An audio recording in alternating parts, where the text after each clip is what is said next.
If you come out that door, we're going to see you.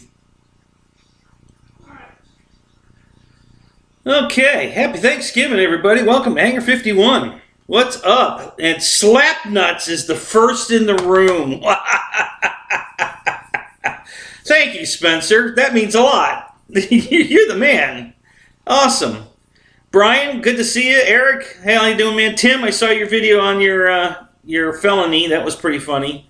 Where was that? That's obviously not a road. That's a walk path or a driveway. What the hell was that? I'm assuming it was a walk path. Reitza, good to see you. Paul, hey guys, man, good to see y'all. Happy Thanksgiving. Glad you guys are here. I got a few things to show tonight, but mostly want to talk about. Let's stay on topic tonight and talk about who knows what sales are going on and what good deals there are, because that's what I'm really most interested right now. Just saved $230 on that FMS Jeep that I've been wanting for a couple of years. Uh-oh, what happened?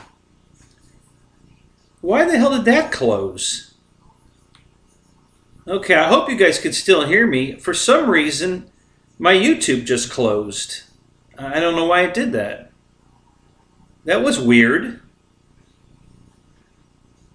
Holy crap. So we're going back. We'll get back on here. I assume you could still hear me because that's how it's been in the past when crap like this happens. So we'll get back to the show here in a minute. I can't read the chat because my whole Chrome just closed. I don't know why it did that. That was weird. So let me get back to my studio here. Boy, that was really strange. Yeah, it still shows me live, so I guess I'm still going. Anyway, I got it. That was weird. Why did it do that? I thought I had this laptop figured out. Wow. Okay, hang on. It's booting back up here. I mean, the studio's coming back on, so I should have a window here in a second. If we're still going, which I believe we are.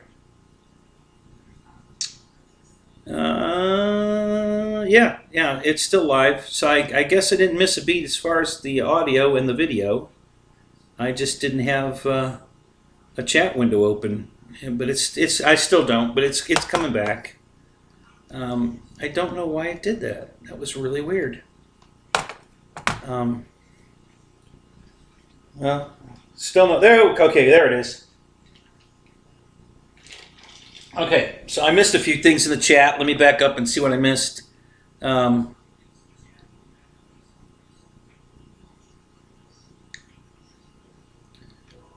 Spencer, you're working. Wow. Well, thanks for, thanks for coming in, even though you're working, buddy. Appreciate that. Yeah, my buddy Andy's working today, too. He works at Busch Gardens, working on the train that goes around, you take rides on around Busch Gardens. So he's working today, too. So a few of us have to work on these holidays. Oddly enough, the buses are shut down on Thanksgiving, so I wouldn't have been driving the bus today if I was driving. And the Gator Gypsum, I wouldn't be working today either. So, Jackson RC, what's up, Chris? How you doing, man? Good to see you. So Tim, you did some. What is it? One way street in North Carolina. Oh, really? Is that what it is?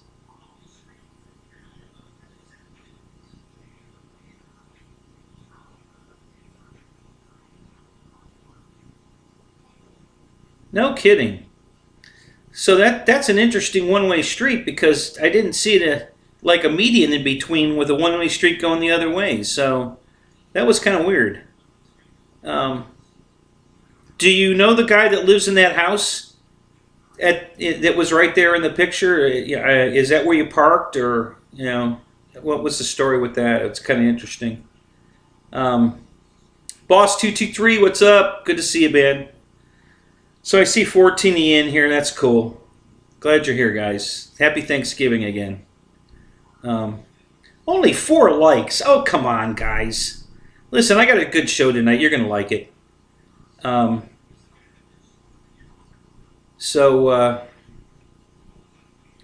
got a little show and tell, a couple things I want to show you.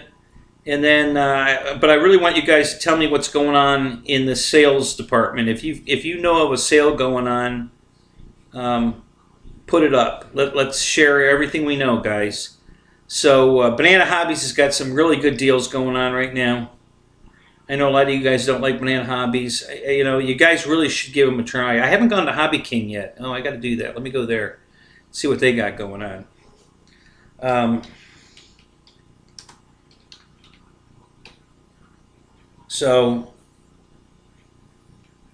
I did buy the Jeep at Horizon because it was $230 off. With some points of mine and everything, shipping and everything, free FedEx. I got it for $197 shipped to the house, FedEx. So that was cool. We getting midget strippers? No midget strippers. Sorry there, Spence. Paul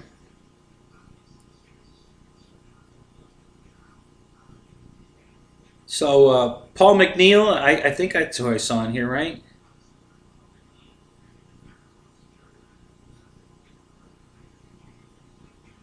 Yeah. Good to see you, Paul. I told you before, I'm going to say it again because I really had a great time with you up in Alabama. So just wanted to let you know that. Okay, so first thing I've got, guys, I want to show you. My ex found this on Facebook and got it for me. It's a mini electric chainsaw, okay? And it's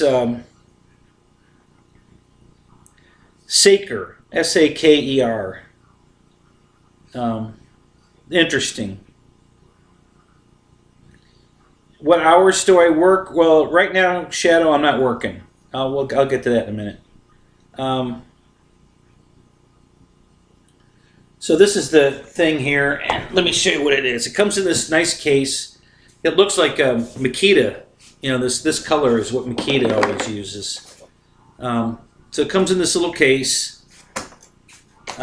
Came with, I think it was $125, and it's a one-handed chainsaw. Okay, it's got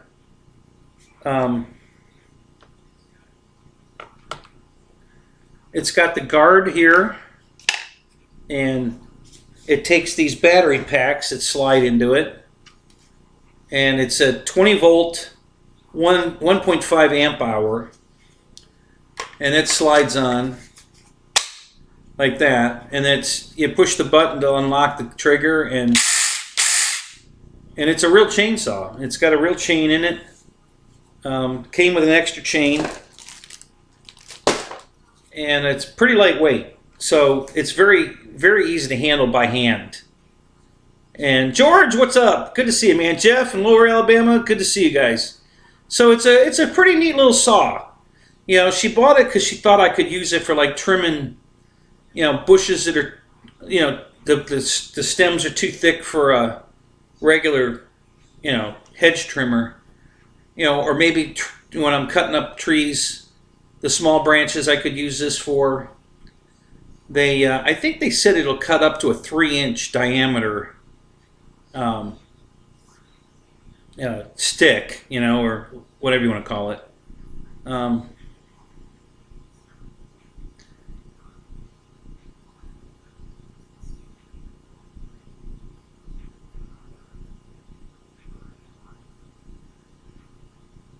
Oh, so Paul, you have a saw like this, huh? Yeah. So I thought it was pretty cool. You know, she found it on Facebook. Do you remember the name? Saker. No, I know the Saker, but was that what it was under on Facebook? Okay. Yeah, so she said it was on under this name Saker on Facebook. So I haven't got a chance to use it yet. I just got it. But it's kind of cool. You know, nice case. Comes with a battery, a charger to recharge the battery, and a tool for adjusting the chain. There's a small screwdriver in here too. And yeah. So I wanted to share that with you guys. I thought that was pretty cool. So Paul says he uses the shit out of his. So, you know, it's pretty neat. I think I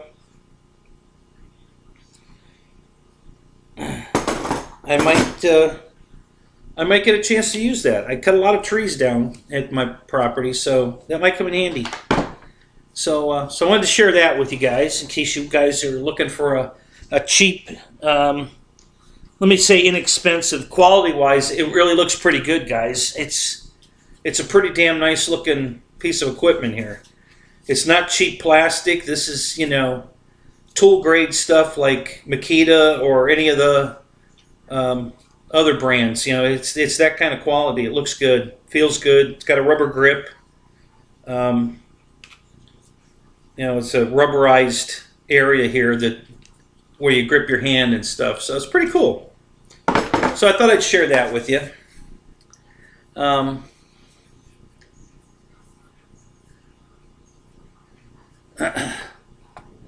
me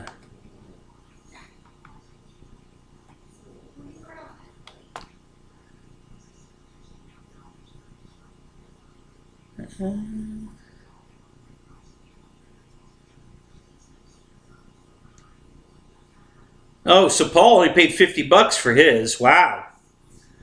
Did it come with 2 batteries, Paul? This one came with 2 batteries.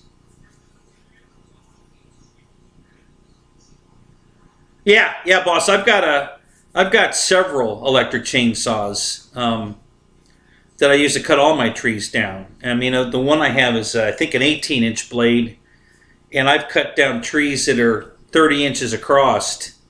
You know, I have to work my way all the way around it, but it works. I cut them down. They come down, so it's pretty cool. I don't have a gas chainsaw. Well, I have several gas chainsaws that don't run, and I'm tired of fixing them. You guys that have gas chainsaws know what I'm talking about. You know, they're constant maintenance. You know, you're constantly rebuilding carburetors, changing fuel lines because of the ethanol in the fuel. I mean, they're just a pain in the ass. And then you got to sit there trying to start them for 10 minutes. Electric chainsaw, you just pop a battery and you're ready to go. You know, and if you have 2, 3, 4 battery packs, you can be charging one while you're using the rest of them and just keep rotating them through. And usually I take a break before I run out of battery anyway. You know, because the hot sun gets to you down here in Florida. So,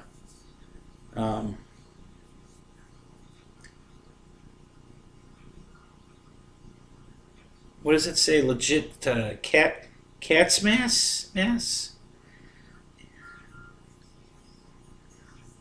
Victor, good to see you, buddy. You should still be out flying. You probably still have some sunlight there, don't you?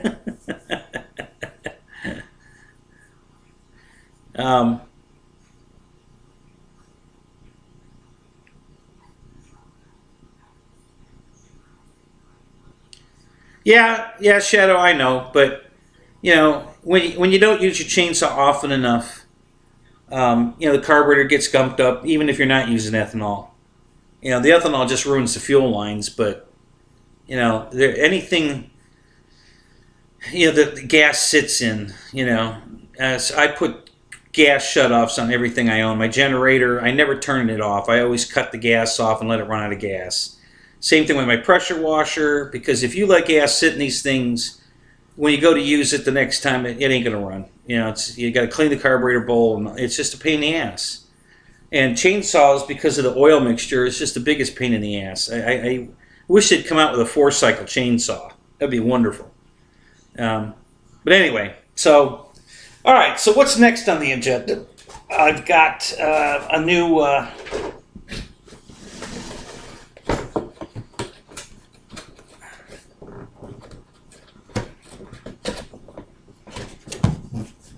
I got this.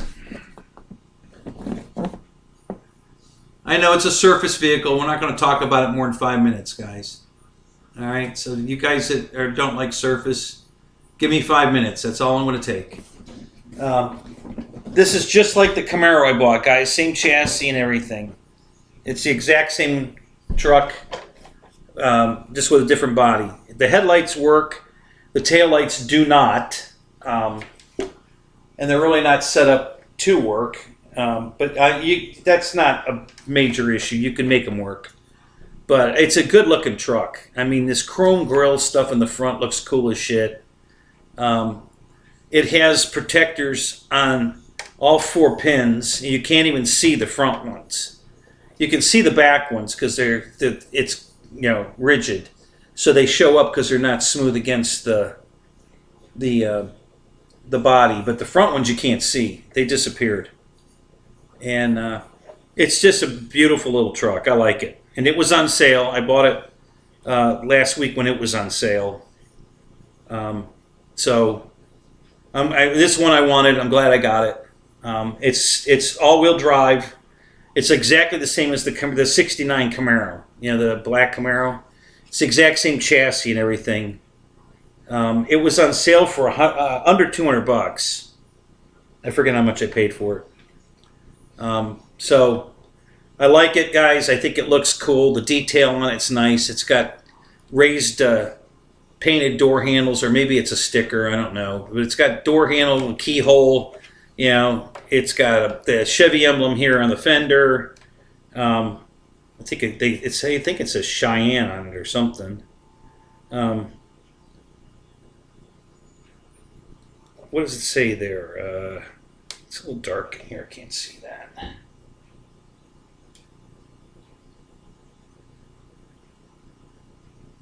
I don't know. I can't read it. But anyway, it's got a simulated marker light there and there, and side molding. It's cool. I like it. Okay, that's all we're going to talk about the truck. But I got one of those. I thought that was cool. If it's on sale, I buy it. And I wanted that for a long time, and it went back on sale, so I bought it. Okay, so I'm done with the surface now. So let's see. Here's some good deals I saw, guys. Banana Hobbies has that jet on sale. That private jet, the BJ65 or whatever they call the PJ private jet 65, I think it's called, or something like that. It's on sale, 400 something. And I think that was at 620 or something, wasn't it? Wasn't that thing the J65? Okay, yeah. Thanks, guys. So that's it for something. It's a good deal. The C47 is on sale for $259. Plug and play. They've got a new jet, guys.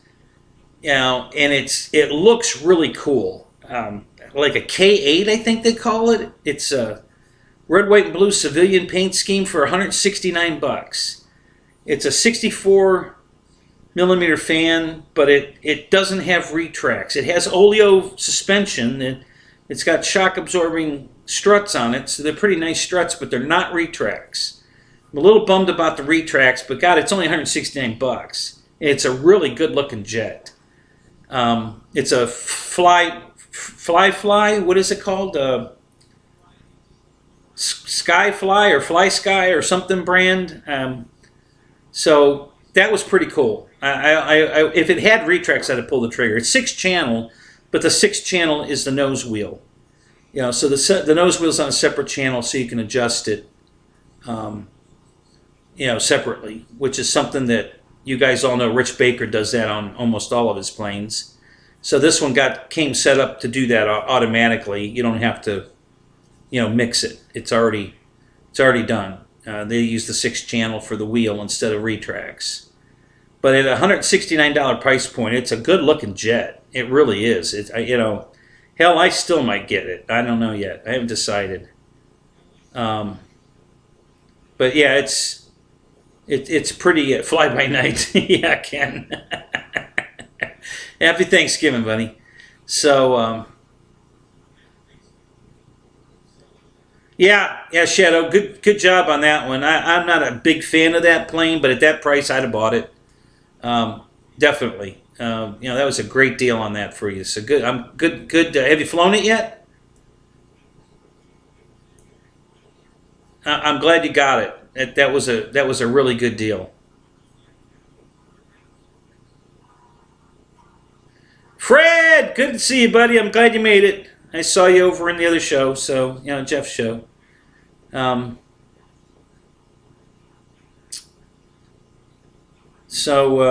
me take a quick look here. So I haven't looked at everything yet. As far as I've been I went to Tower. Tower's got some good deals separate from Horizon because they've got a lot of stuff that Horizon doesn't carry on sale. So you might want to check that out. Some of you gas guys, they had some other surface stuff. So yeah, they had a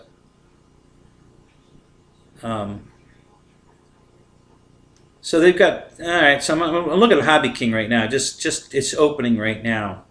Got flash deals, and then they've got Cyber November. So they had a bunch of stuff on sale. Listen, they still have the C-130 on sale, the Yak 11 on sale, the Twin on sale, the Albatross on sale. All those planes are still on sale, guys. I'm telling you, at under $300 for any of these, take a chance. Just do yourself a favor. Trust me when I tell you, you'll be happy with it. Take a chance. Buy one of them. The C-130 is freaking awesome, guys. I love that airplane. I mean, that thing flies so nice. I love the retracts on it. It looks good. It flies good. It's just a really, really nice airplane. I know you guys don't like Hobby King. I'm telling you, people change. Things change. The Hobby King has changed. You guys know I hated Hobby King for a good 5 years. I've been bitching about Hobby King because they were shit.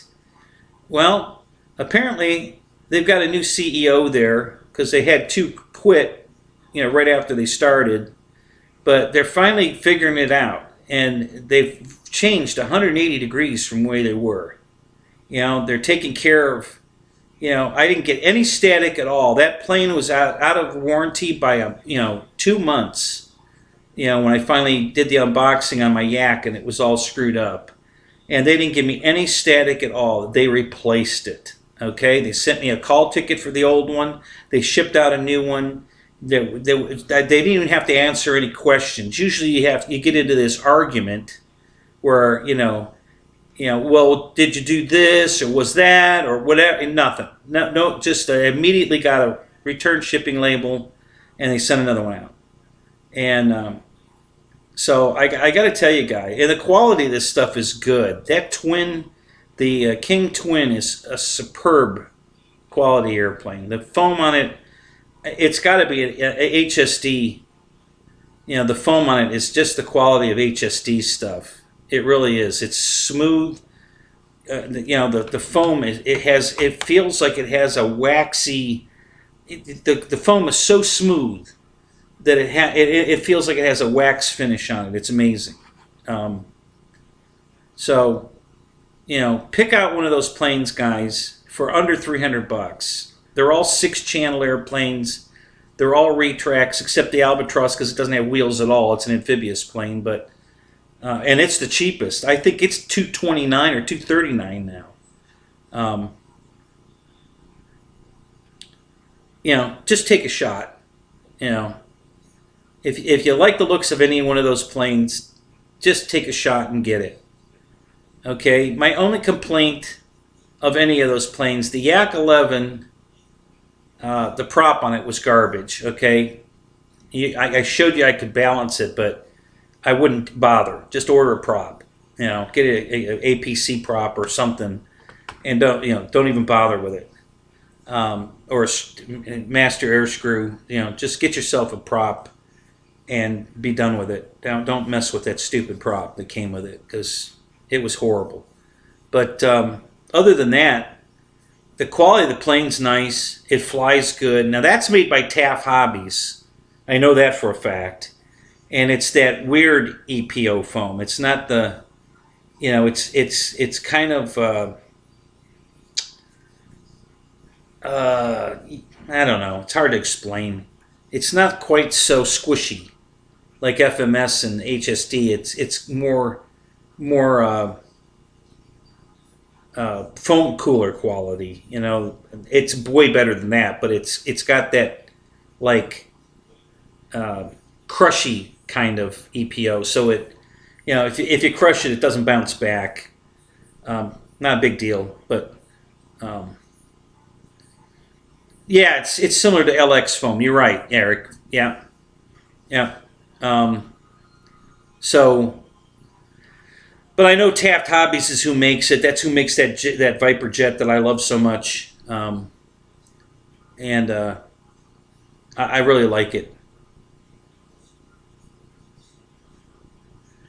Yeah, Roy. I wouldn't touch that F-14 for $300 if they were giving it away. That thing just doesn't interest me at all. I'm sorry, but that $300 airplane ain't worth crap to me. I don't know if I haven't seen any of you guys talk good about that plane. Everybody pretty much ain't gonna spend $300 for that thing, and I don't blame you. I wouldn't either. Not impressed with that at all.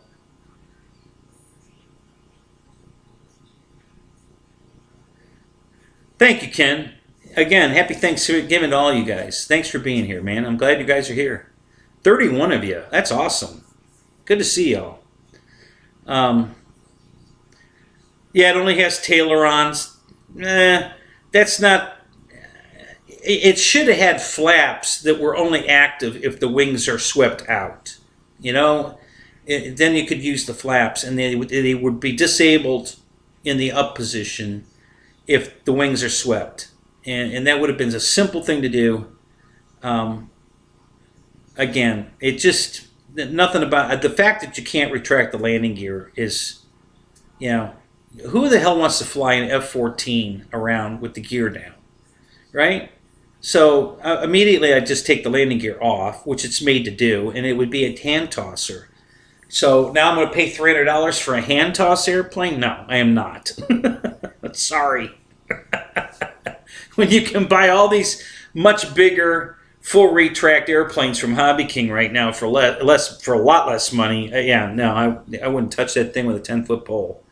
I don't care if it's an F-14 or not. I don't want it. Wild Bill, what's up, man? Good to see you. Happy Thanksgiving to you too, buddy. Joe Habib, man, good to see you. Happy Thanksgiving. Good to see you guys. So, yeah, we're up to 34. Awesome, man. This is great. Don't forget to smash that like button, guys. Yeah, I'm only reminding you because you guys remind me, because I suck at that. I always forget. Just like I always forget to use Pilot Ryan Media or Air Marshal or somebody's link. And Jeff reminded me in his show, when he said that, hey, don't forget, I was already on Horizon ready to click the buy button when Jeff said, hey, don't forget to use somebody's link. And I'm like, oh, crap. So I closed the window and went to Pilot Ryan Media on my phone, not on my computer. I went right to my phone. I opened it up on there, then went back to Horizon, which now puts it in my Pilot Ryan cart, and then I finished the transaction on my phone going through Pilot Ryan. So Ryan, if you hear this, see this, you're going to get... I bought this through Pilot Ryan also, just in case he's wondering. So I'm trying to remember to use people's links. I'm terrible about that, and I feel so bad that I'm forgetting to do that. So guys, do it. It doesn't cost you anything. Give these guys, a spiff, which is all it is. You're giving them a little spiff money just for using their link. It doesn't cost you a penny. Everything you do on there still works exactly the way it would if you hadn't used their link. So use their links, whoever you're going through. I don't care if it's, Air Marshal, if it's Ryan, if it's Rich Baker, RC Informer, whoever you want to, throw a little spiff money to, use their links, guys. It's free. It doesn't cost you anything. So, make sure you use their links.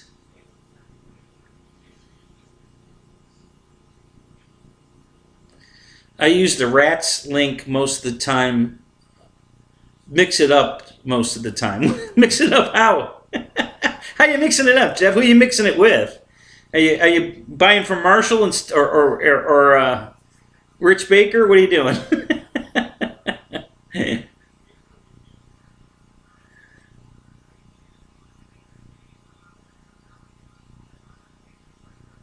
Yeah, Ken, I have no problem getting lithium, LiPo batteries through the mail. They come, U.S. mail, FedEx. Everybody seems to not mind. Everybody delivers them to me. I have no problem getting batteries through the mail. No problem at all.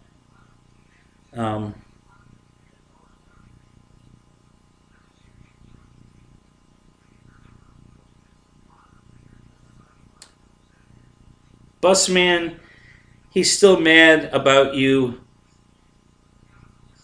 watering his tire. Oh. No, Rich isn't mad at me for watering his tire. No, not that I know of anyway, because he knows we were kidding. I didn't pee on his tire.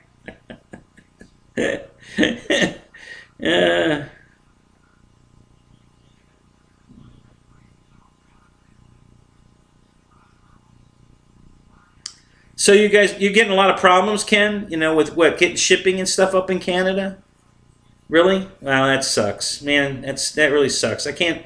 Owen used to talk about that all the time too, and I don't understand it. And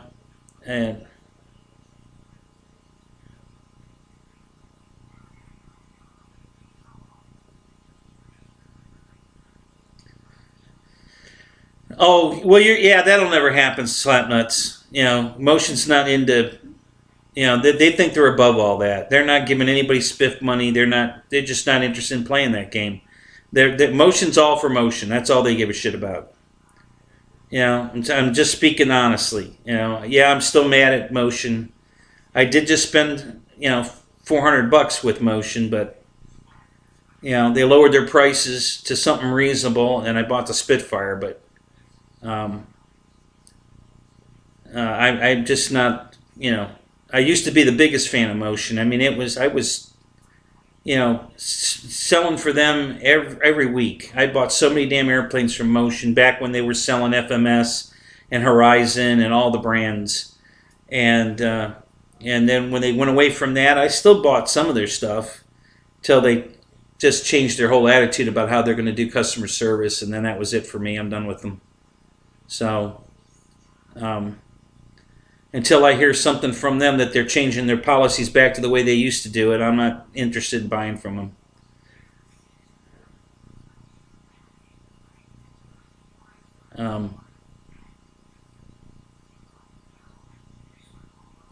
Oh my, Lewis, did you change your name again? I can't fly snitches. Is that what the? What the hell is that? Oh my God. Are you going to go flying tomorrow, Lewis?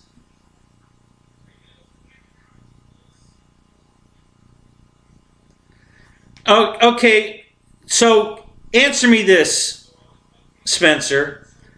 Have you had an issue with something you've gotten from them and had to fill out a customer request for a repair, replacement, or anything? Have you ever had to do that?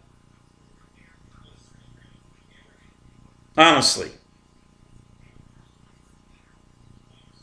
Okay, tell me, what did you do? What problem did you have and how did they handle it?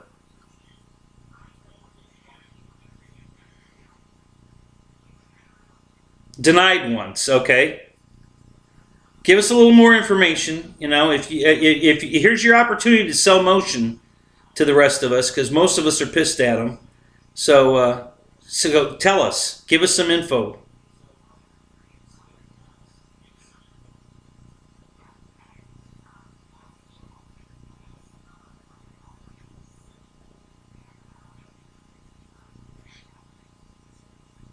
And how long ago? Because Of course, my problem with them was about 4 years ago. They haven't gotten any of my money in 4 years. Maybe they've already fixed it, and I don't know it. I don't know.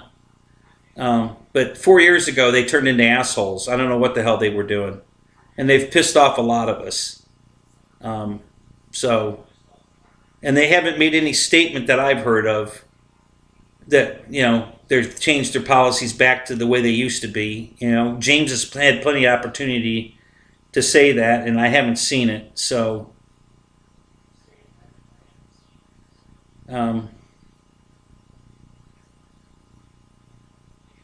no. Yeah, that's you guys obviously don't pay attention to my show. My problem with motion was never about the T-33. Dave's RC's problem with motion was the T-33 because James told him to file a claim, so he did, and then they denied it anyway. And James didn't back it. He didn't say anything on our behalf, you know, because it was a gift from, I won it on Dave's show, so I got it. They wouldn't honor the warranty because it was a gift. I didn't buy it from them. Okay, fine, whatever. I was over it. I modified the crap out of it. I was over it. But James told Dave to file the claim. He did, and then he still got shitted on. So, that's it's not about the T-30. It's about the wings I bought that came so damaged that they wouldn't even be in the scratch and dent section at Motion, and then they wouldn't honor them. All they sent me was that their form that if it doesn't affect the flyability of the airplane, it's not covered. So they sent me these crushed, wrinkled up, looks like somebody stepped on them, wings from my old Crow P-51, and then they told me, go fuck yourself. You know, it'll fly fine. We don't care what it looks like. Okay, great. Thank you. Thank you so much. You know. So that's what I'm pissed off about. I was never pissed off about the T-33. And I've said this a million times, and you guys still think I'm mad about the T-33. That's not what I'm mad about. It's the way they treated me after they sent me these wings that had been through the mill. I mean, they were in horrible shape. They were all scratched and dented, crushed, you know, folded. I mean, they were a mess. You know, would they fly the plane? Probably, but they looked like hell. And I wasn't even sure I was ever going to fly the old Crow again. I wanted to put it back to brand new looking to hang it up in the garage. You know, because, you know, listen, you know, Bud Anderson's still alive, but he's going to be dying pretty soon. I mean, he's 99 years old, I think. And, you know, this is his airplane, and I wanted to have a pristine condition one, you know, in his honor, because I'm a big fan of Bud Anderson. And when I got this garbage from them, and they didn't want to do anything about it, you know, I had a problem with that.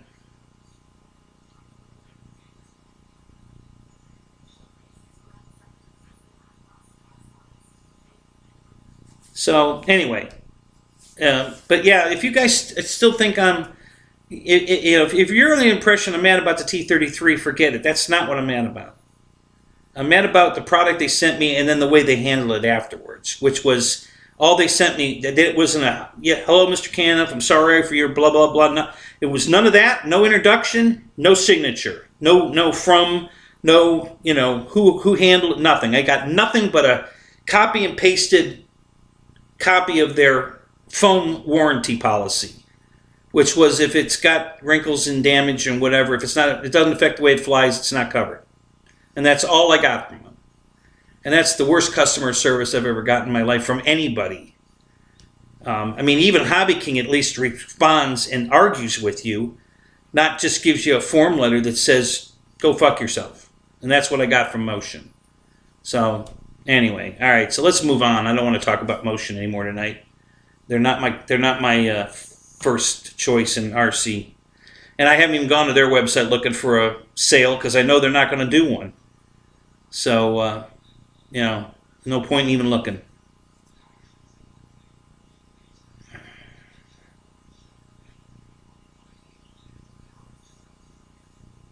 Oh, Lewis is still mad about the T-33.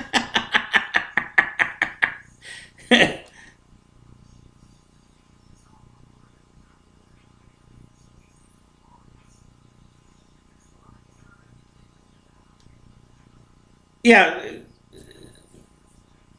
Spencer, that's what I did. I filled out the return, the customer, what do they call it? An RMA return, I don't know, whatever that is. Yeah, I just filled out the form like that, and I got nothing. So, I got a form letter back. So that's what I'm mad about. I'm mad about the wings. I'm not mad about the T-33. Dave's mad about the T-33. Apparently, Lewis is either kidding or he's mad about the T-33.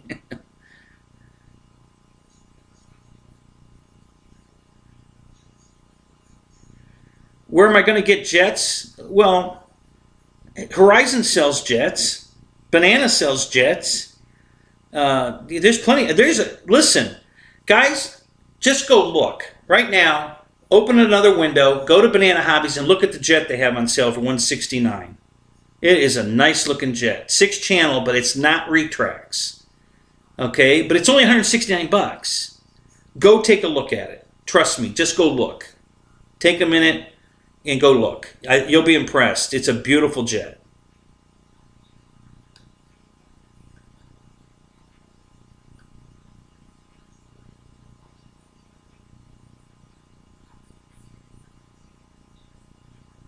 Great Scott! Thank you, buddy. Happy Thanksgiving to you too, man.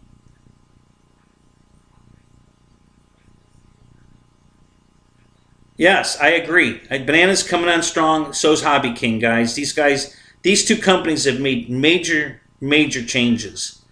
In the product, quality of the product, and their customer service has turned around 180 degrees.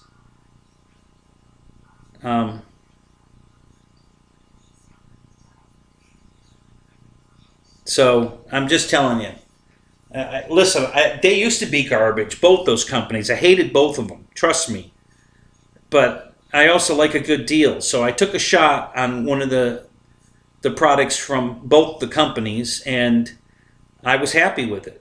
I even bought back when Banana was crap and everybody hated Banana.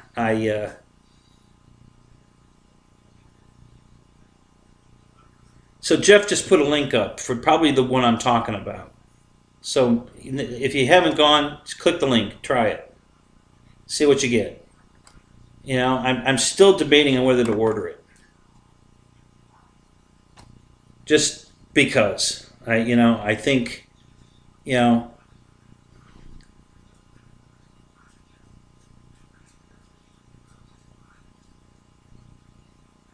Oh, I've hated Hobby King for 5 or 6 years now, Lewis. It's just recently I went back to Hobby King. It's only been in this year, maybe the end of last year. I can't remember. But yeah, I've only been buying back from Hobby King in about a year is all. Matt, what's up? Happy Thanksgiving, buddy. Good to see you. Everybody knew I hated Hobby King. So when I started telling everybody that I was buying from Hobby King, again, they're all like, "You? Who is this guy? What did you do with Kenny?" Yeah, I've hated Hobby King for years because of their customer service policies. It was horrible, but they've turned it all around now, and they're making a great product now, and their customer service. Like I said, I got no static on the unboxing of the Yak. They just sent me a return request and sent me another airplane. They didn't even question it. I just immediately got an email with the return request shipping label. Okay, so they immediately wanted the plane back. Boom, and then like the next day, they hadn't even gotten it yet, and they had already gotten a confirmation that they had shipped out a replacement. So they weren't waiting to get it back to make a decision. They already made the decision. They just wanted to see it being shipped back. As soon as they got the confirmation that I shipped it back, they shipped me another one. So the two planes passed each other in shipping, and I had the new one the next week. So, listen, I just filed another complaint with them. Not a big deal. The C-130, on the second flight, the nose gear fell out of it. Not the retract. The retract is there, and it works.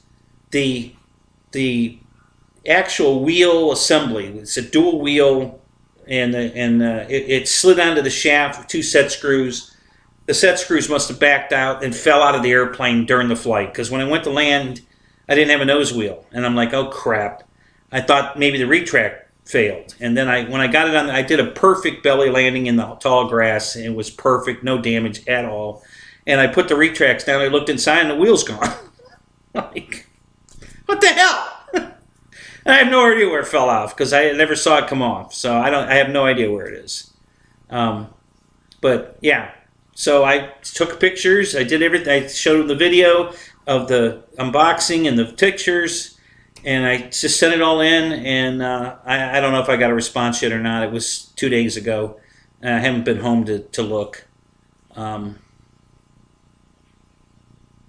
Yeah, they have a gripping. It looks nice too. Yep.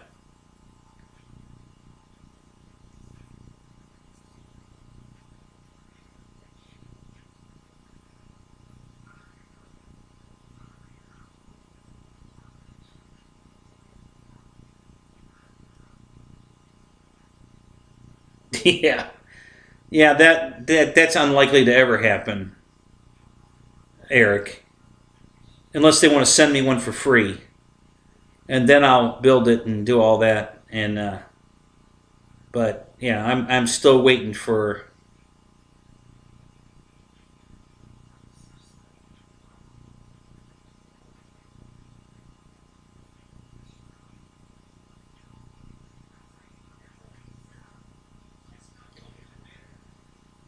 Yeah, see, again, Jeff, there's the same thing again. You know, they could send a brand new airplane, and it's obviously somebody put it in the box and damaged it, putting it in the box, and they're not going to warranty it. To me, that's bullshit.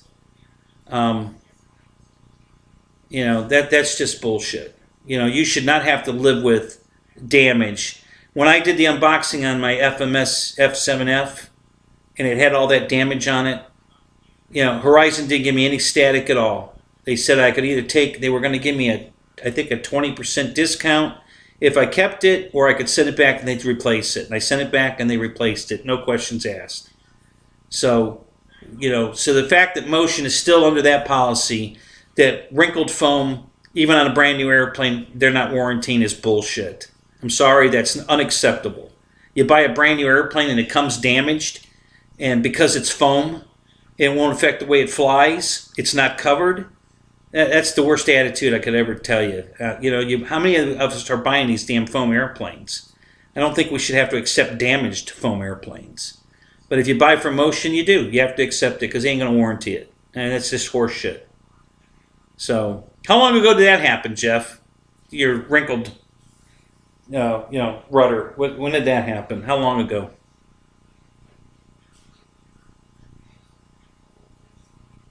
You know, some of us take good care of our airplanes. You know, you guys have seen my stuff. You know, there's some hanger rash on all my planes a little bit, but anything that's severe, I fix. You know, I go to great lengths to fix it. You know, when I ripped the whole top of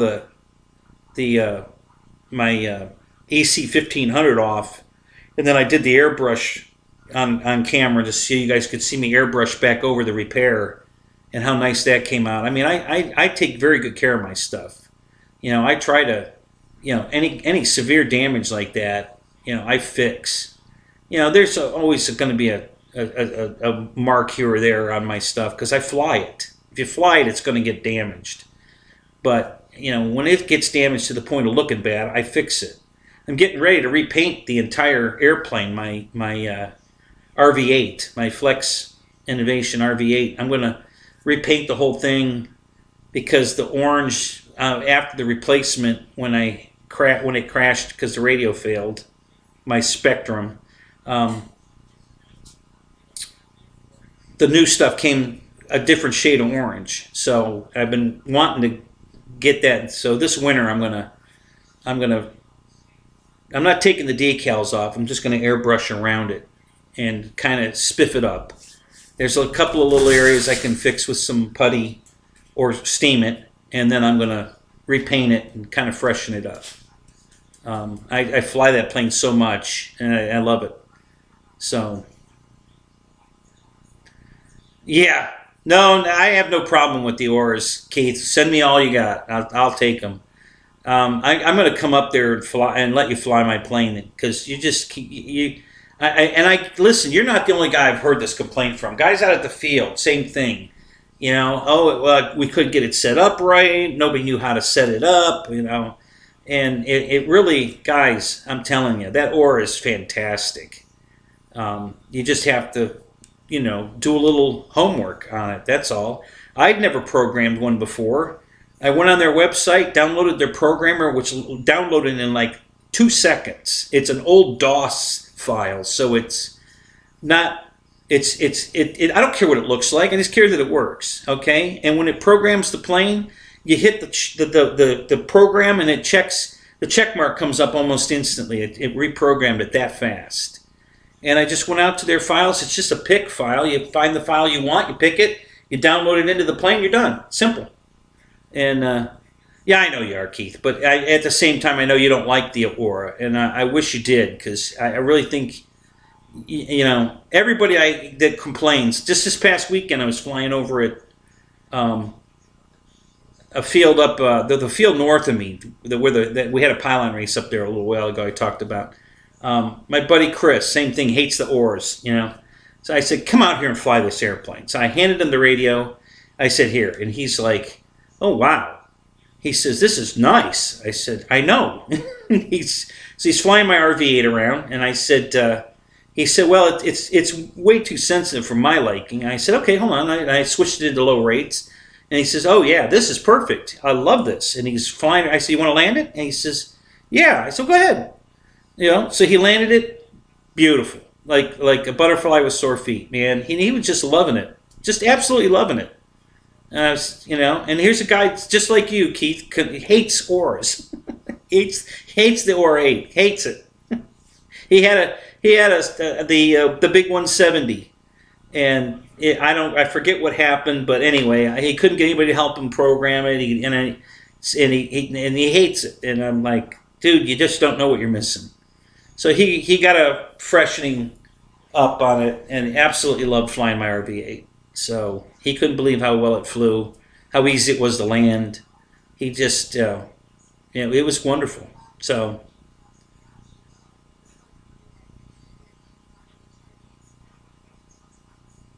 okay, Eric, what do you got? I got a notification just now. FMS released a 1/10 scale Jeep. Oh, did they really? Okay. Let me go to FMS and take a look at that. Well, let's see if it's something I want to even share with you guys.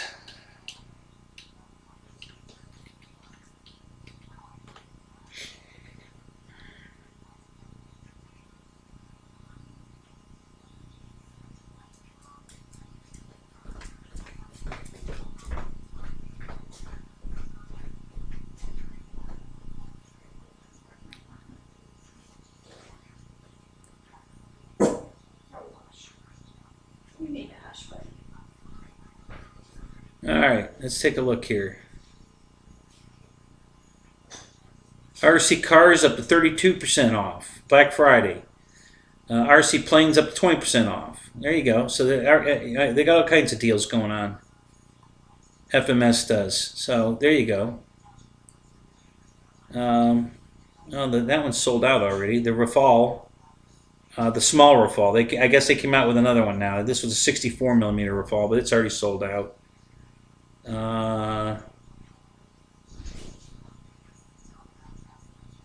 Let's see. The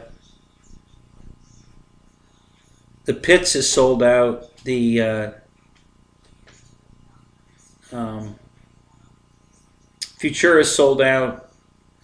The big Rafale is sold out. Oh God, they must be selling the shit out of everything. The 800 Big Beautiful Doll is still in stock. $169. That's a nice deal. It's, you know, it's the small one. It's the 800 millimeter, no retracts. Oh God, the FMS Super Cub with the reflex, $199. That's a good deal.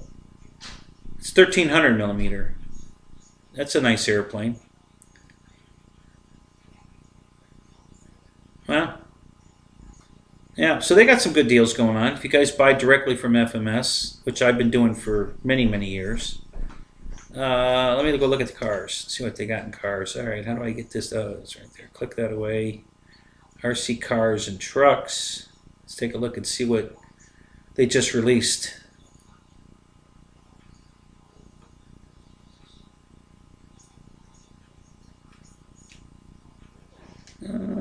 Yeah, they got all this stuff on sale too. Yeah, good deals. Wow. I don't see this Jeep he's talking about.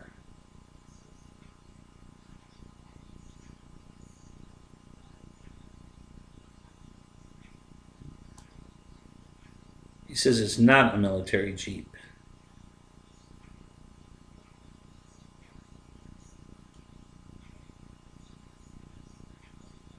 Yeah, see, they're still saying 329 for the 1/6 scale that I just bought from Horizon for $199. 329 here, $199 at Horizon.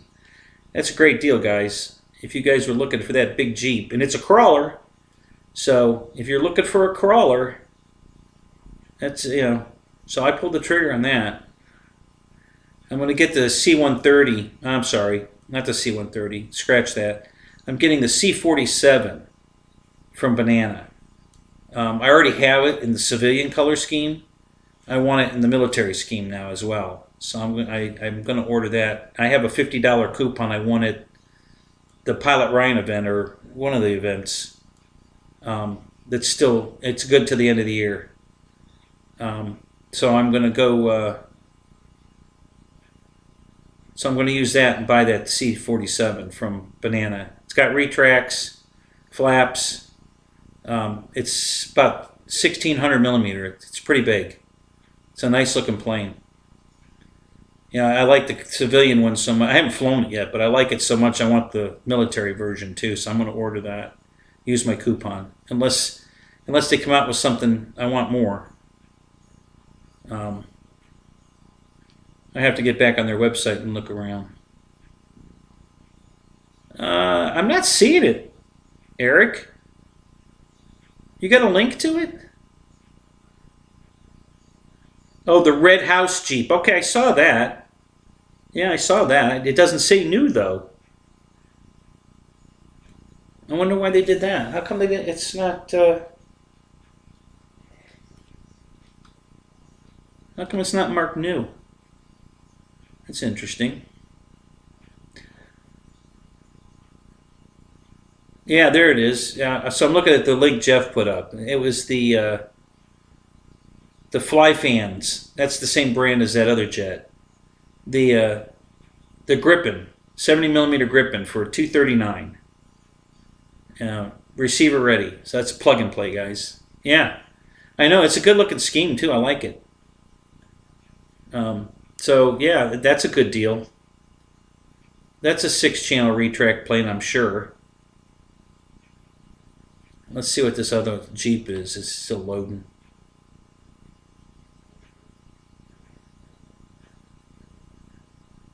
Yeah, but it says 329 pre-order. What size is it? 1/10.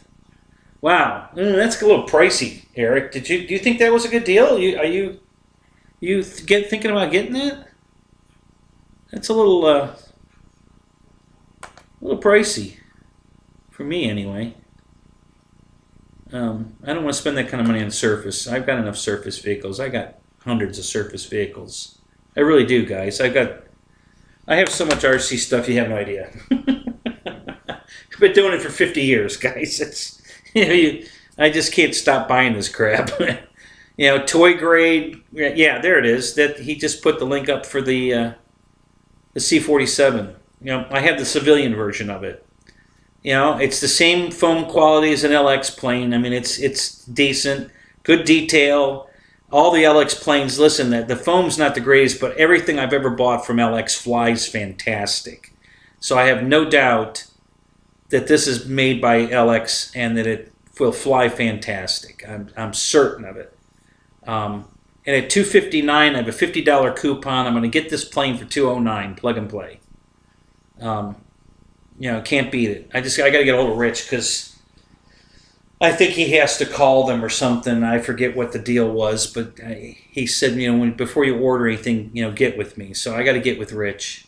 I need to send him a message. Which I'll do tonight. And I'm sure I'll hear back from him. But yeah, so I'm gonna order the military version. The retracts work good. I mean, I've had the plane. It came with a bad rudder servo. They sent me another servo. I just never put it in. I haven't fixed it yet. I'm still painting it. I've got a paint scheme I want to use, and I'm still I've just been too busy with other stuff, so I haven't had a chance to finish it. As a matter of fact, it's still in the old garage. I haven't even brought it over to the new garage yet. And there's a bunch of planes in the old garage I haven't brought over yet. So that's going to come up here pretty soon. I just have a lot of stuff to work on that I want to fix that are higher priority than that. So, but yeah, 259. It's 1600 millimeter, or is it 1800 millimeter? It might be 1800. How big is the?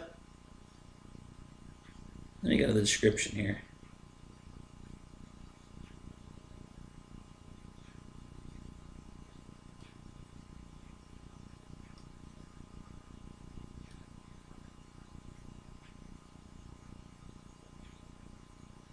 I think it's 1800 millimeter if I remember right.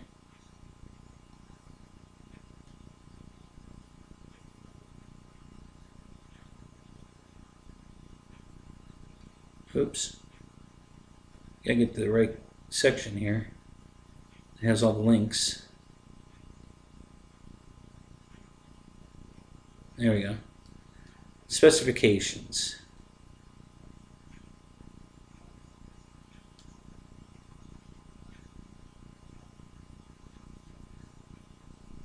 Yeah, okay, 1600. It is 1600. Okay. Yeah.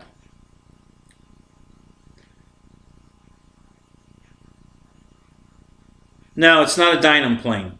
The Dynam plane's smaller and does not come with retracts, Keith. So it's not the Dynam. This is made. I'm certain it's probably made by Taft. It's got all the markings of a Taft Hobby, or it could be an LX, but I kind of doubt it. It's probably a Taft Hobby plane. It's definitely not the Dynam. The reason I was going to buy the Dynam, but it doesn't have retracts, and I'm not flying a C-47 around with the retracts down. I want retracts, and it doesn't come with retracts. And the Dynam one is only 1500. It's smaller.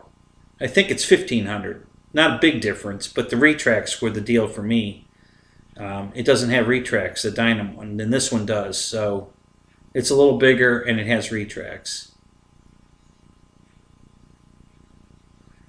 Yeah, I know, Jeff. You need to listen. You got property there. Build a goddamn garage. What are you waiting for? You're retired. You got money. You don't have to put up the garage mahal that I did, but build yourself a damn garage in the back for a hobby room. Unless you're planning on moving, you just, listen. You're retired. Enjoy your life. You don't sit there, on your thumbs. Go ahead and build yourself a garage.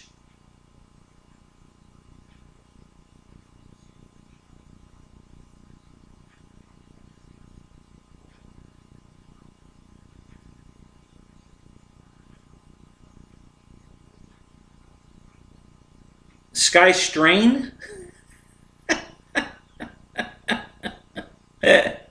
Oh my God, Keith.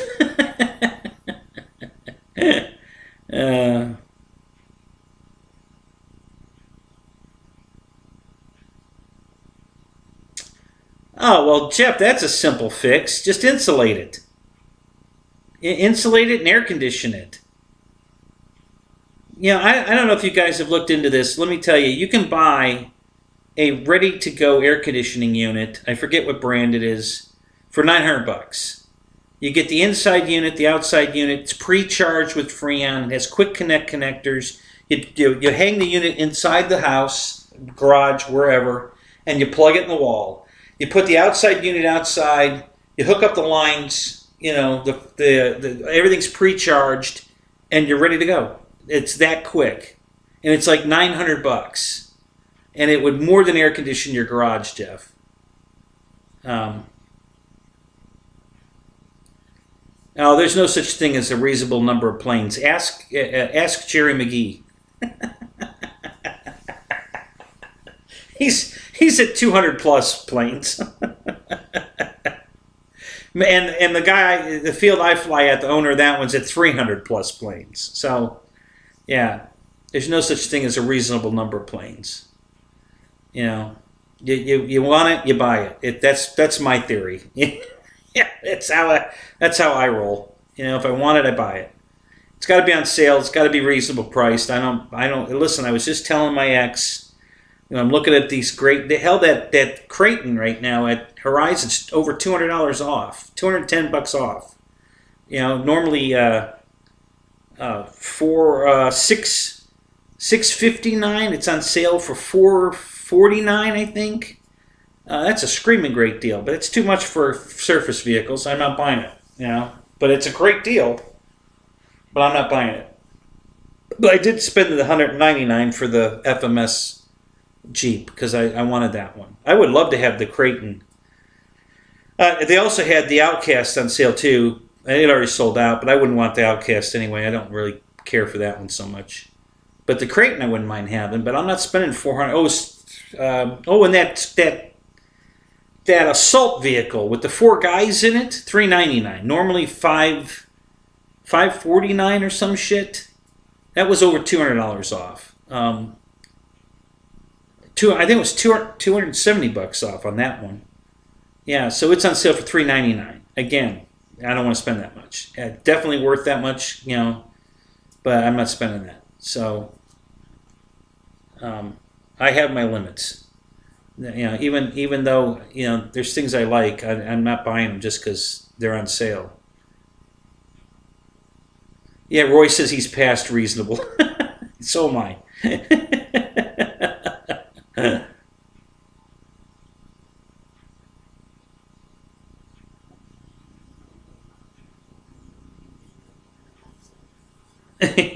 The Popel Steel Building. But wait, there's more. Yeah. So Bron's selling steel buildings now too, there, Fred? That's funny. Yeah, that's my theory, Brian. You can never have too many airplanes, you know, period. So,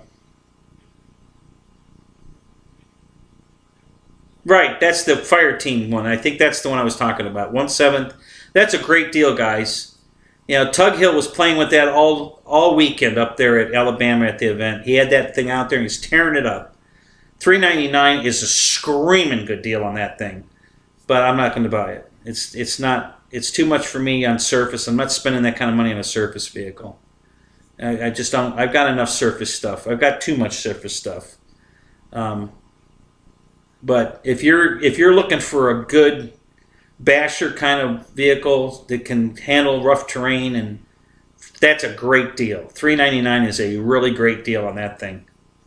So comes in 2 color schemes, a black scheme and a gray white like camo scheme. And if I didn't have all these other surface vehicles, I'd probably pull the trigger on that one. It's a good deal.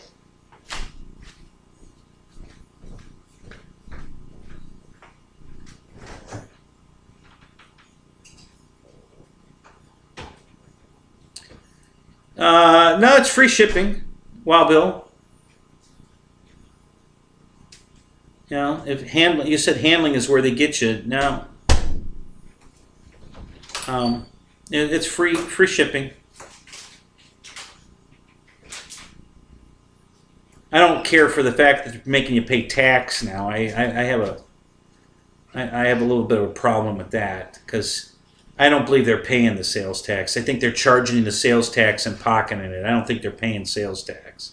I could be wrong. I don't know. I have no proof of that. Just because not everybody's doing it. Okay, there's still companies that don't charge a tax. So I don't know how they can do it and not everybody do it. You know what I'm saying? How can some people not be paying sales tax and some are? I don't know if it has to do with the state you're in. I don't know. All I know is that not everybody charges sales tax. So, you know, so that is whatever.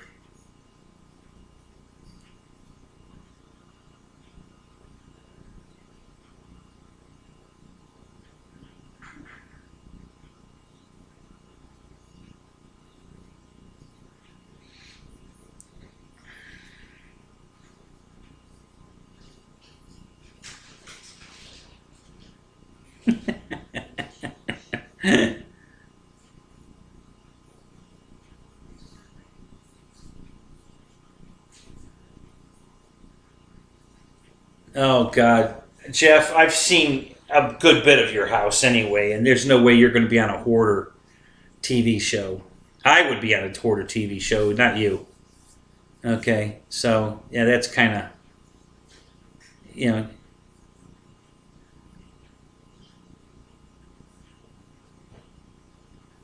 But at the same time, Jeff, you got a wonderful wife there, man. Make sure you hang on to her.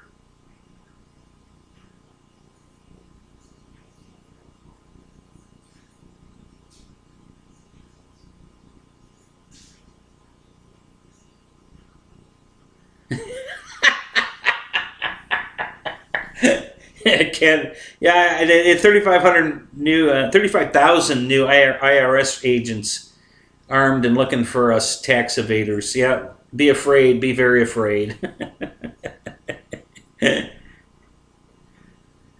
Thank you, Fred. Yeah, it's good to be back. I miss doing my show. I hope I don't ever have to stop it again. We'll just play it by ear. But yeah, I'm glad to be back, guys. I love being here with you guys, especially on Thanksgiving. Ronnie, good to see you, man. Happy Thanksgiving. Yeah,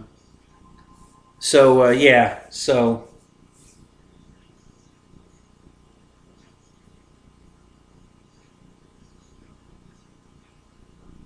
Yeah, exactly. They're with the government and they're here to help you.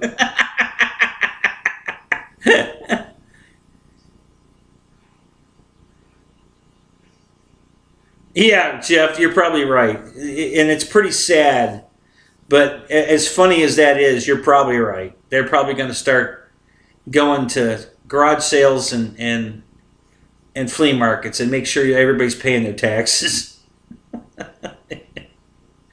There'll be a register at the exits, all the exits at the flea market, and you'll have to go through there, and whatever you bought, you'll have to pay the tax right there. The IRS will have a cash register right there for you to make sure you pay your taxes on any purchase. If you're walking out the door with an airplane, and it's not yours, or you can't prove it's yours, you're going to be paying taxes on it.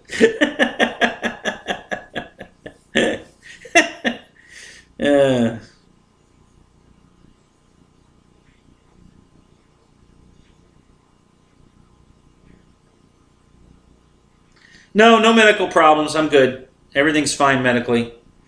I mean, as fine as it can be. We won't know more about my prostate issue until next year. Whatever it is, I ain't worried about it. It's not something that's urgent. So I'm not even going to worry about it.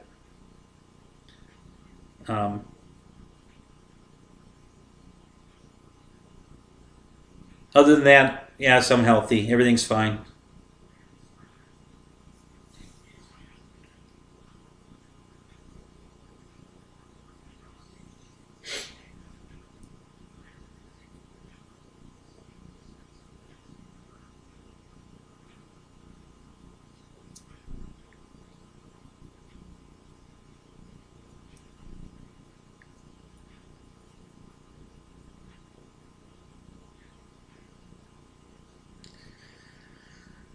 I think what is that? The ratio is one new IRS agent for every 10,000 Trump voters. Well, that's not as bad as you think, Fred, because Nobody voted for Trump. That's why Biden won.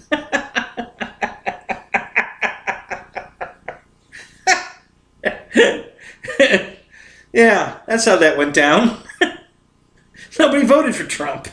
They started retracting the votes at the end there. Did you see that? The numbers started going down. I'm like, what?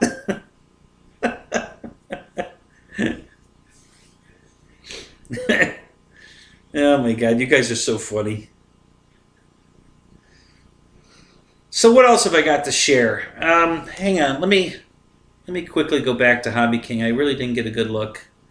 So I'll be away from the chat for a second here. I'm going to check out Hobby King's site and see what's going on. They've got some flash deals, new arrivals. I don't think they have any newer. Oh, wait a minute. Yep, something's populating here.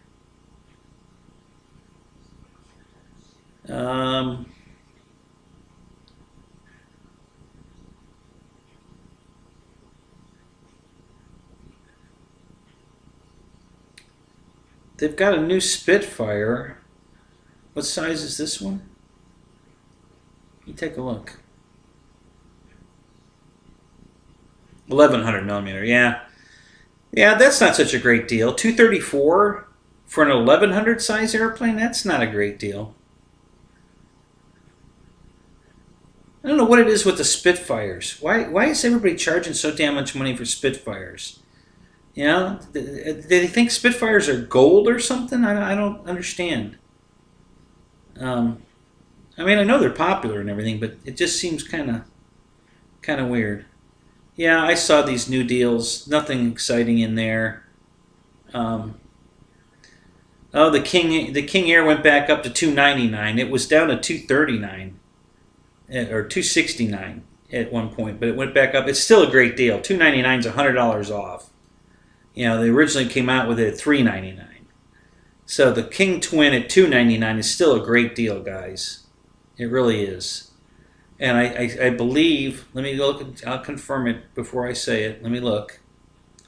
Let me go to all airplanes here and put them in order, and I'll tell you what's going on. But I believe that you can still get the Yak for $239.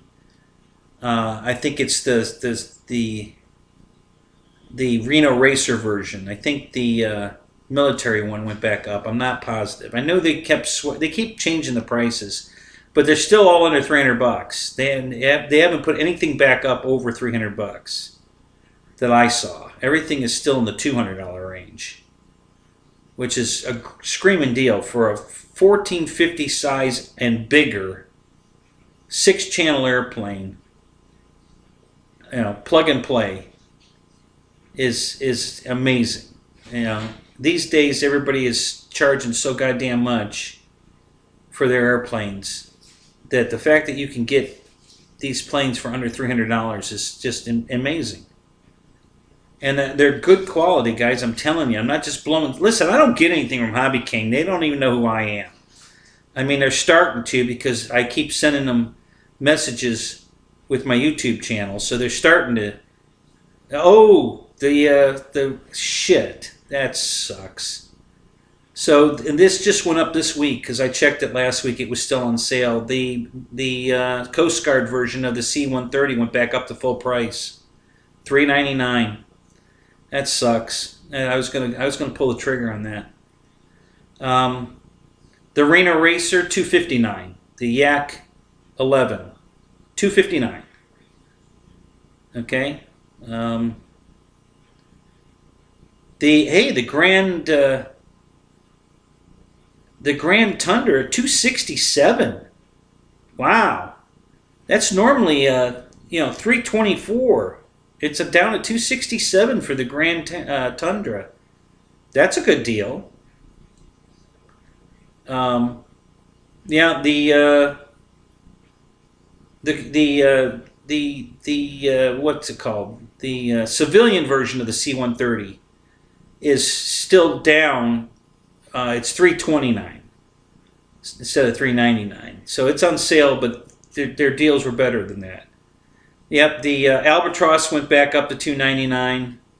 The King Air went back up to $299.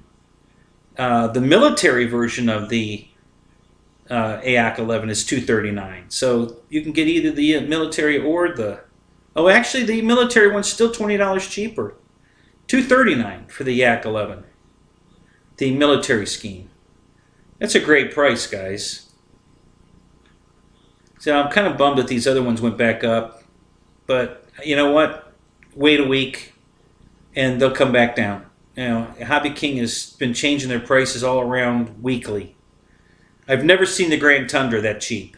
$267 is a great price. If you were looking for a Grand Tundra, now's the time, boy. I've never seen it that cheap. You know, $267 is a great deal on that because it's always been $324 or more from what I've seen. The Albatross is still down $50, $299, but it was on sale for $239 a week ago. You know, and it went back up, so that kind of sucked. And the Twin was down to I think $269. It went back up $30. It's still $299, not $399. So that's still a pretty good deal. But if you wait, it'll come back down. I got to see what the plain color. All right, let me just put them in order by highest. Oh, I did put it. Well, where's the clean Twin without any color on it? The plain white one, so you can paint it whatever you want. I don't see that even on here. They must be sold out of those. That's another thing I don't like. Hobby King's new policy now is if they're sold out of it, they remove it from the list. And then it makes you think that it's no longer available. At least that's the way I take it. And I don't think that's the case, but you know, it just gives you the impression that instead of saying out of stock, it just disappears. Yeah, I think that sucks. So I don't like that. Okay, so I just got a text message on my phone, which is probably Eric.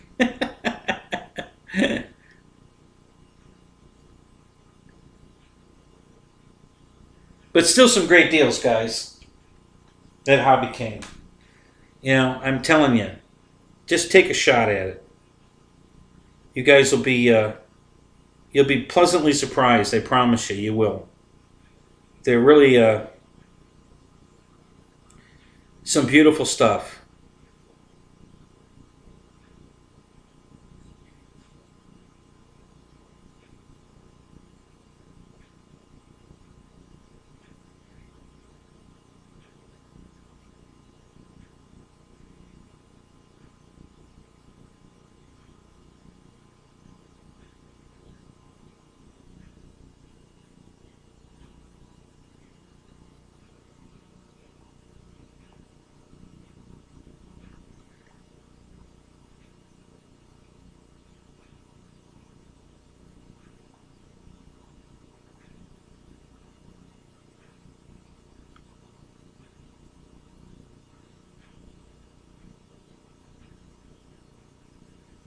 Oh, wow. So why didn't you want to share that? All right. So, guys, I just got an update from Eric. I don't know why he didn't share this online. But Motion contacted Dave's RC and told him they were going to take care of it. You know?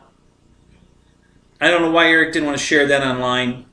I don't know why he would want to keep that a secret. So maybe Motion's coming back around, you know? Because if they're going to take care of Dave on his the T33, then I think that's great news. At least it's showing me that Motion's trying. They ain't won me back yet, but they're trying. So, yeah, I just sent you a message, Lewis. Yeah, I'm flying tomorrow. If you're flying, I'm flying. Wow, I missed a whole bunch of posts here, guys. I got to catch up. Hold on.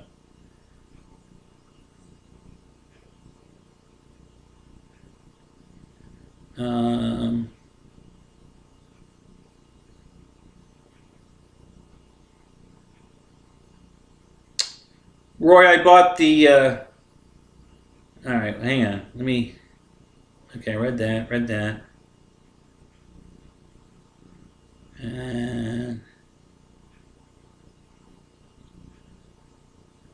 so George is dittoing what Fred just said about the. About me streaming again. Thanks, George. I'm glad you're still here. Happy Thanksgiving, buddy.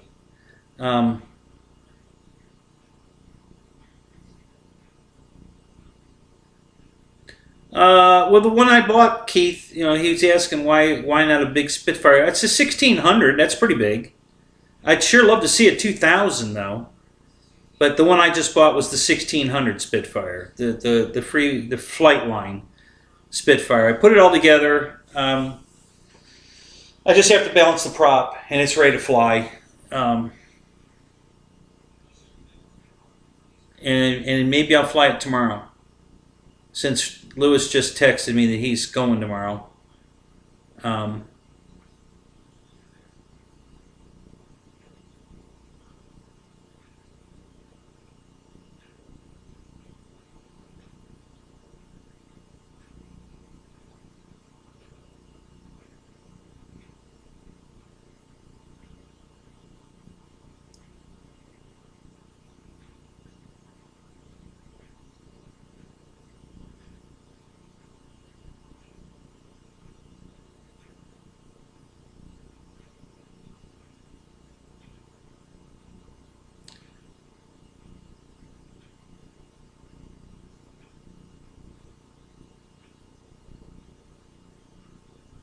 Which planes are you talking about, Jeff? You have to pay overseas pricing on that. Why does it keep doing that? Oh, okay, so my computer's starting to do this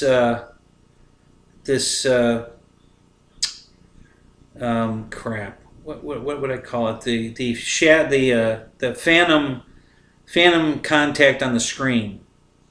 I don't know what's causing that.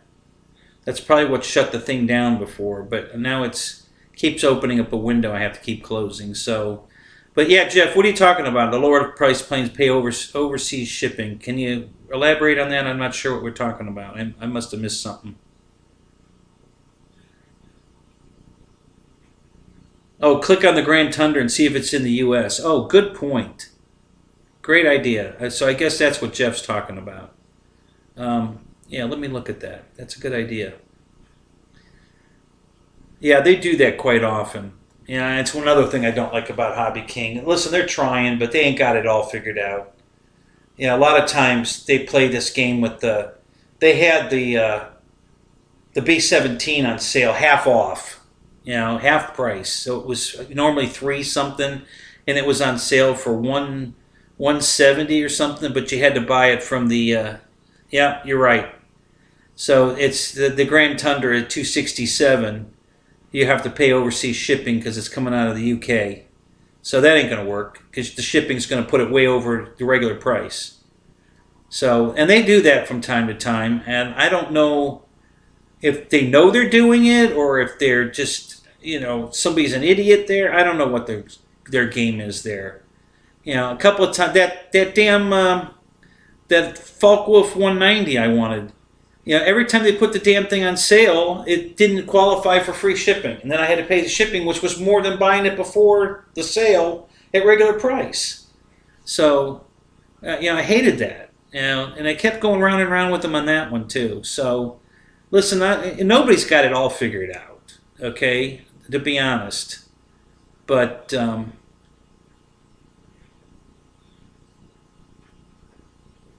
they're trying. I'm going to give them credit for trying. The products I've been buying from Hobby King, like you guys keep making the joke about my buy 3, get 1, get free shipping on that Lancaster. Okay, that was another one of their stupid idiot. If you put 1 in the cart, no free shipping. You put 2 in the cart, free shipping. You put 3 in the cart, free shipping. You put 4 in the cart, no more free shipping. What the hell? Can't you guys split it into 2 and 2 and give me the free shipping on 4? It was like, whoever is programming their system is an idiot. So it shouldn't have cancel the free shipping. It should have accepted the free shipping and they just know to put them in 2 packs of 2. But they didn't do that. So I had to buy 3, and I got the free shipping plus all the discounts that they gave me, and I was able to sell 2 planes to pay for the 3rd one, including the shipping. You know, so they actually paid me $6 and a free airplane. You know, after I sold the other 2 for a discount, not at full price. I discounted the price on the other 2 and still made enough money to get a free airplane plus $6. So, you know, so that was just smart, you know, buying on my part.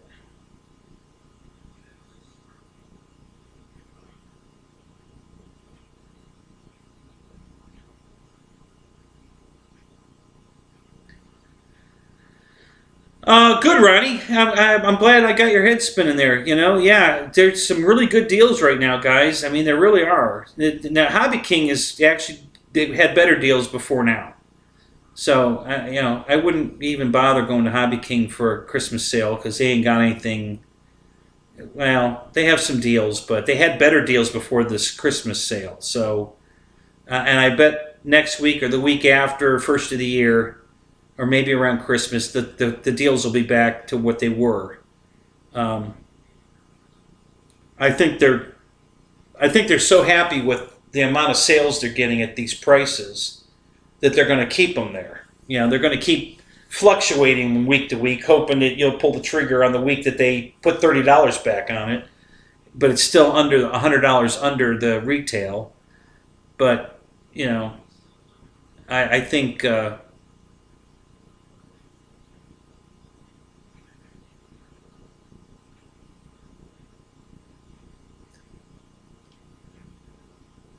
So anyway, yeah, Joe, thank you. I appreciate the 1600. Everybody's telling me the 1600 Spitfire is fabulous, and I got to tell you, you know, I really love it. You know, I haven't flown it yet. I hope it flies as great as everybody tells me it flies. The plane's fantastic. The detail, the quality, everything looks good. I don't like the color scheme. I'm going to paint it, but I'm going to fly it first. Oh, it just did it again. I think it did. Did it close my damn... I think it closed my damn...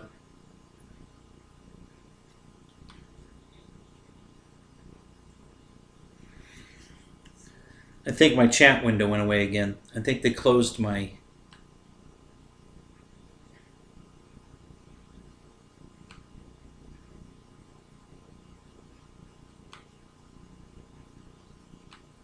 Yep.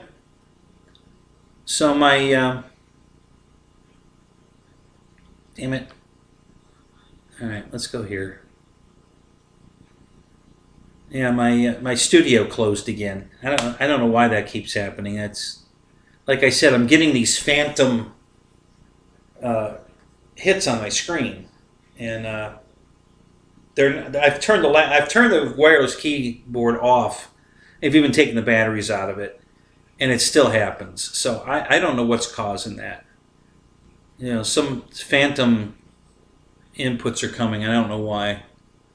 I'm not sure what the problem is there. But anyway, the stream keeps going, so we're okay. I just can't read the chat right now while it's rebooting. But I know you guys can still hear me and see me, so that's the most important part. And I'll get back to the chat in a minute. It'll come back up. Here it comes now. It's not up yet, but it's loading the studio, so we're almost there. Okay, there we're back. Okay, so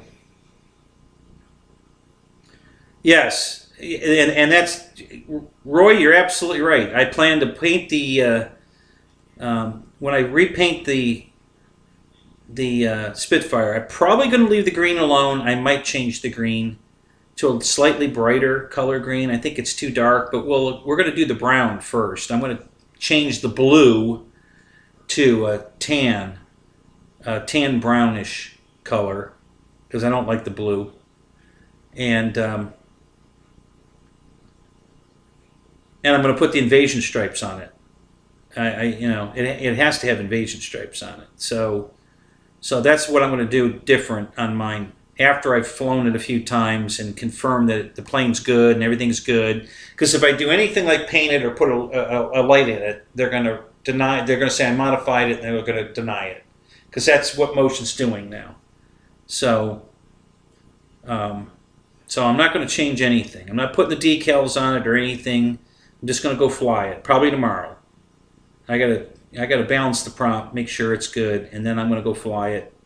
And if everything's good, I'm going to put quite a few flights on it before I commit to painting it and then putting the decals on it. Yeah, Kenny's RC plane chop shop. Yeah. Guys, I rarely modify airplanes. That's why I'm ordering the C-47 in the military scheme, because I don't have to screw with it. I am painting the civilian version of the C-47, DC-3, but I have a beautiful paint scheme on a die cast that I love, and I'm going to put it on that airplane. I'm changing slightly, but it's going to be a pretty airplane when I'm done. Just haven't had too much going on. I don't have time to play with that right now. I've got other more important stuff.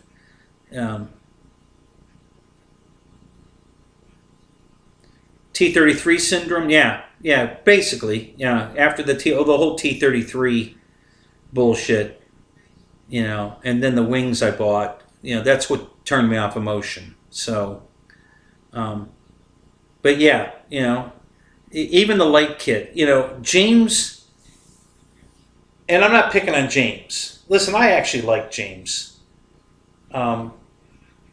He was selling, telling you that they make a light kit that you can add to your airplane. And then in one of our Zoom sessions, he actually told us, well, yeah, if you put the light kit in the plane, it avoids the warranty. You're advertising the light kit for the airplane, and if we put it in it, it avoids the warranty. I'm like, are you kidding me? Really? So, I'm just saying, guys. He's promoting a light kit to put in your damn airplane that doesn't have lights in it, and then at the same time telling you that avoid the warranty if you do it. So, I don't understand that. That doesn't make sense.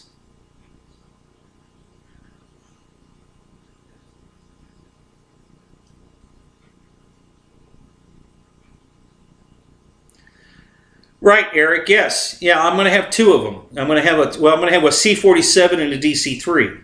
I'm not going to have two C-47s. I'm going to have a C-47 and a DC-3. They're the same airplane. Yes, one's silver, came plain silver. No detail on it, just plain silver. So I'm painting that the way I want it in my Shell Aviation oil scheme. I'm going to have Cali Graphics make me decals. And then the C-47 I'm not going to do anything to. I'm just going to fly it the way it comes. And I'm going to put the decals in. I probably will put invasion stripes on it as well, if it doesn't have them, and I don't think it does. So I'll put the invasion stripes on the C-47. I'm actually going to put the invasion stripes on the DC-3 as well. That's a plane saver. That's a tribute to the plane saver plane. I don't know if you guys followed that back in the day. Mikey from Buffalo Air saved a DC-3, which turned out to be a C-47. That was one of the planes that flew over Normandy in the war. They saved it from the crusher. He rebuilt it, made it airworthy, and they flew it on the anniversary date. I think it was 2 years ago. And so the tribute I'm doing to that plane is the invasion stripes and maybe even the number on the side of it. Maybe, I'm not sure. But but definitely the Aviation stripes. And I'm hoping that I'm going to send a picture of it to Mikey and tell them, listen, contact Shell Aviation and see if they'll paint the plane this color for you. You know, pay to have it painted this scheme, leaving the Aviation stripes on the bottom and the number from when it flew over Normandy as a tribute. And see if they'll pay the plane to paint the plane for you and pay you to take it to shows. And I bet they will. You know, because it'd be really cool to have this plane being flown to Oshkosh and Sun and Fun and the Paris Air Show and all those damn shows in their color scheme. You know, Shell, you know, advertising Shell Aviation oil. You know, so that's what I'm doing. That's the scheme I'm putting on it. I'm going to send the pictures to Mikey, give him this idea, and see if he can run with it. If anybody can make that happen, it's Mikey. So I'm hoping that that'll work. I don't know. We'll see. But that's what I'm going to do with it anyway, because I just want to do that.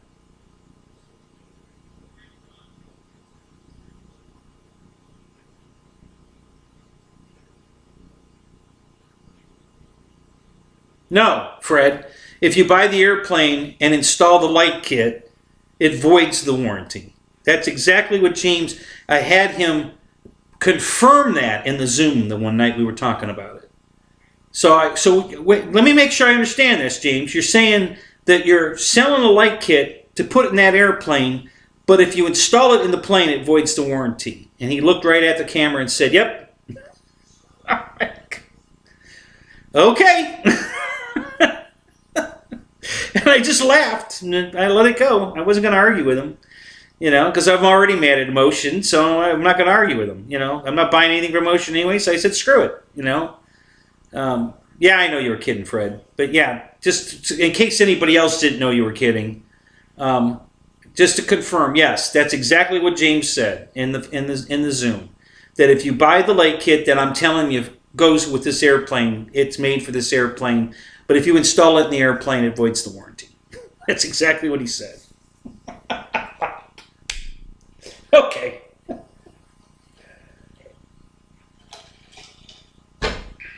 So make sure you get your light kit, guys. You know, don't forget to get the light kit.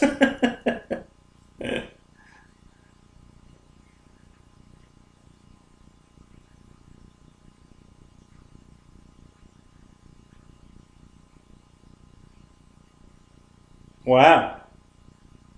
So Lewis just sent me a picture of a cockpit he's doing. It looks like the canopy opens too. It's his F-22.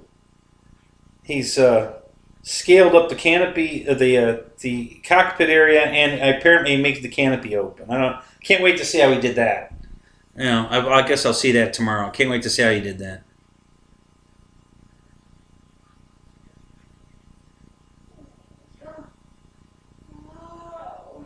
Oh, I hope God, Ken, I hope not. You know, if Brian Phillips is working for Motion, I'll never buy an airplane from there. that would just ruin it for me. There's no way I'd buy anything from Motion if Brian Phillips is their new spokesperson. Last I knew, James was still working for him. I don't know for certain, but the last I knew he was. I know they hired, you know, Wes Miller and his wife, Lori, work for Motion now.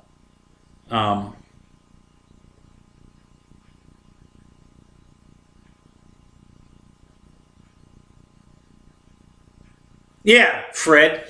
Maybe that's the secret. If you buy 3, you get a free warranty. Maybe that's the trick.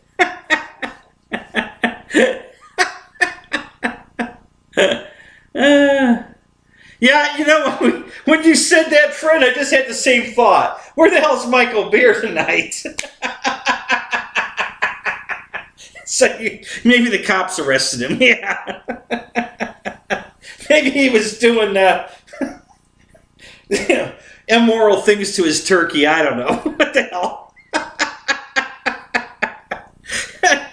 That's funny. Oh my God, that's hilarious. Because the second you said maybe if you buy 3, you get the warranty. I thought of Michael. I'm like, where's Michael?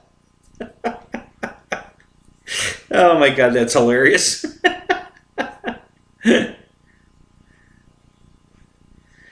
Oh, I know my warranty's up after the unboxing. Well, pretty much, yeah.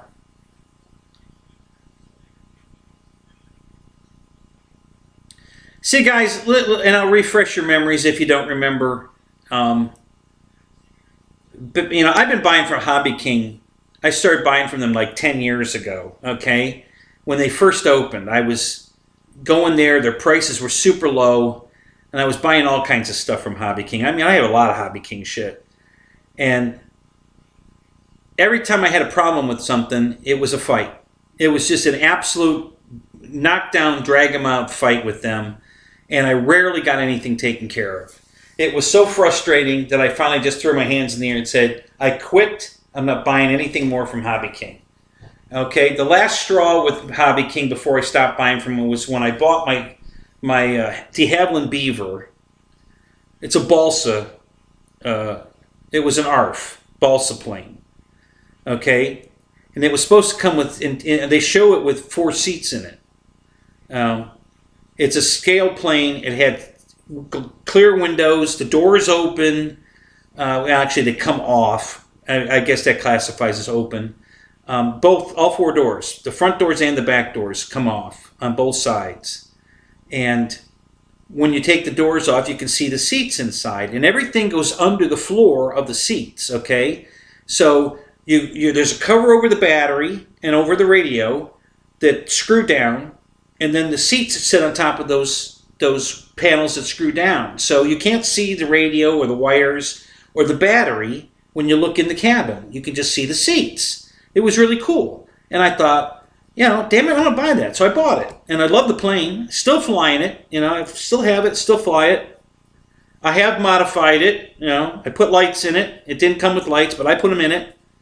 I think I did something else to it too. But anyway, it only came with the front seats. It didn't come with the back seats. And I filed a claim. I said, where are the seats for the back? You know, your picture shows the seats in the back. So they said, they sent me a link to the page, and they had removed that photo. I'm like, okay, how childish can you be? Listen, I've already saved the page. I have the photo of the seats in the plane. You removing it off the website changes nothing, okay? You know, if we went to court, the judge is going to rule in my favor. I've got photo from your website of the seats in the plane. So that was pretty childish. So then they come back with something else, I don't know. And then they came, and we were fighting, and then they finally said, well, we'll contact the manufacturer and get you the seats. I said, fine. A year later, they still hadn't gotten me my seats. And, yeah, it's a Jedi mind trick, exactly. These aren't the seats you're looking for.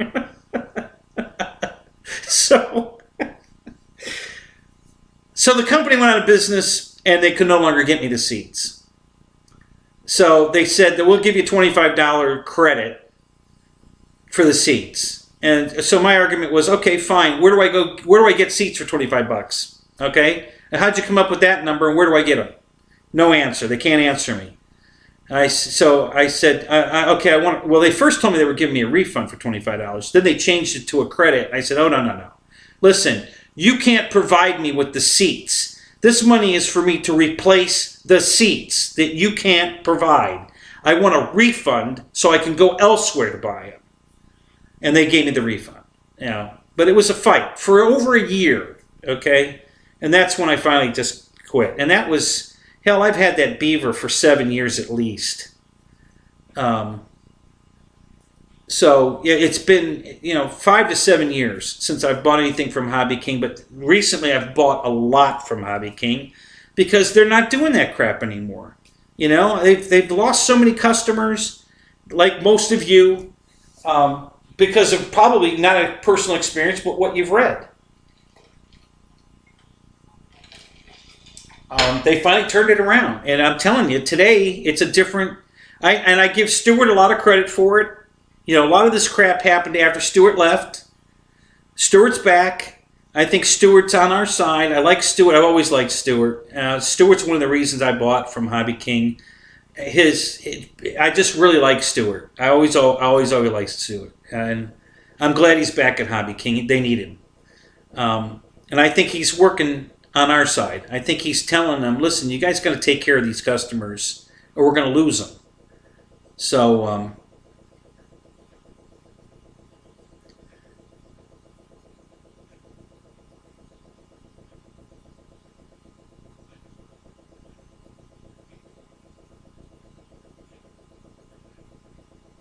They put a void warranty slip.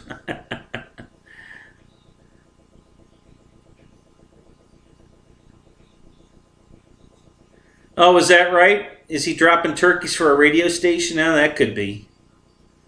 Yeah, it sounds like Trump.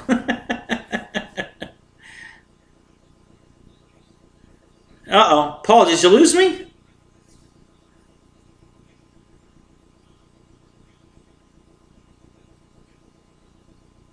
Yeah, there was a reason he left. I'm not exactly sure what that reason was. Probably because they weren't taking care of their customers and he was tired of being on that side of the coin. Because I think Stewart's an upfront guy. I really do. I think, and I think part of the reason that they came around is because that was probably a demand Stewart made to come back to work for him. Listen, if I come back to work there and promote your product, you're going to stand by it. I just think that Stewart's that kind of guy. And all I can tell you is my experience with Hobby King right now has been nothing but above board. I have no complaints so far. I haven't heard back from them on my landing gear that fell out of the C-130. I'm not going to be really upset if they don't cover it. I think they should. I mean, it should last more than 2 flights before it falls out of the airplane. But it's not a big... The only problem is they don't service just that piece. I have to buy the whole nose gear retract to get that piece. And I don't need the retract. I just need that piece. It's just the carriage that holds the 2 wheels. It goes on the retract shaft and then it's held on with 2 set screws. And I was just looking at a plane today or yesterday that I noticed... I think it was the King Air. I was changing the nose wheel back out on the King Air because I have an issue with that. And it only had one. It's got 2 holes for set screws, but there's only 1 screw in it. So if the C-130 was the same way and the 1 screw backed off and it fell off, well, okay. If you didn't put 2 screws in it, probably why it fell off. But anyway. We'll see what Hobby King's going to do for me. I think they're going to stand behind it. I would think they will. Hopefully they will. I've been promoting their product a lot, and I don't get a penny for it, guys. I'm not doing it. I do it for you. I can't stress that enough for you guys. I'm as integrative as I think Stewart is. I'm not going to tell you to buy something if it's garbage just because they're paying me. If it's garbage, I'm going to tell you it's garbage. You know, I'm not going to promote a product I don't believe in. So I never started this show to make money. It's never been my end game with this show. I did this show for you guys. I wanted to share my advice, my 50 years of this hobby to help you guys. It's never been about me making money, ever. It's still not about making money. You know, you notice there's no join button at the bottom of my screen here. Okay, you don't have to pay to be in my show. You don't have to pay to win prizes on my show. I know I haven't done that in a while. I can't afford it anymore right now. I was hoping to bring it back with the new job, but that didn't work out.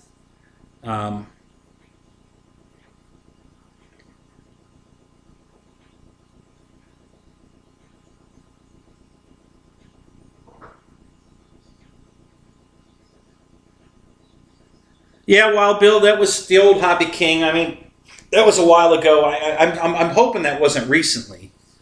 But yeah, I had many times that what pissed me off about Hobby King was they were billing my credit card and leaving it in pending status. They don't even have it, okay? But they already billed me for it. And the way they got away with it was because they printed a shipping label. They can't ship it, but by printing the shipping label, told PayPal that they could pay them because they printed the shipping label. That was the little catch. And I called PayPal and had them reverse it because they didn't ship it. They printed the label, but they don't even have the plane in stock. So PayPal reversed the funds, and then they took my pending order and canceled it. And I'm like, okay, because they're not playing by the rules. The rules are when you ship it, you can get paid for it. Well, their game was, well, we printed the shipping label, we get paid for it, and then they don't even have the damn airplane. So I went round and round with them on several airplanes over the years, way back. I don't know if they're still playing that game or not, but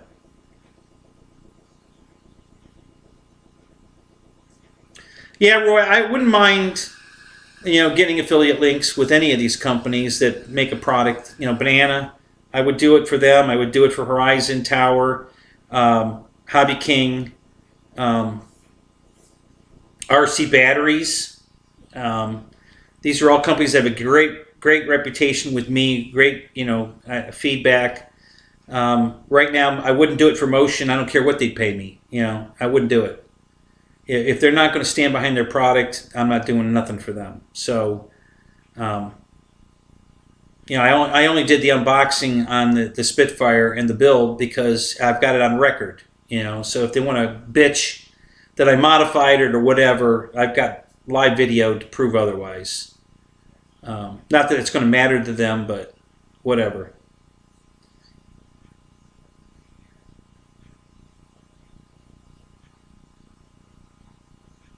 So links not in the distro.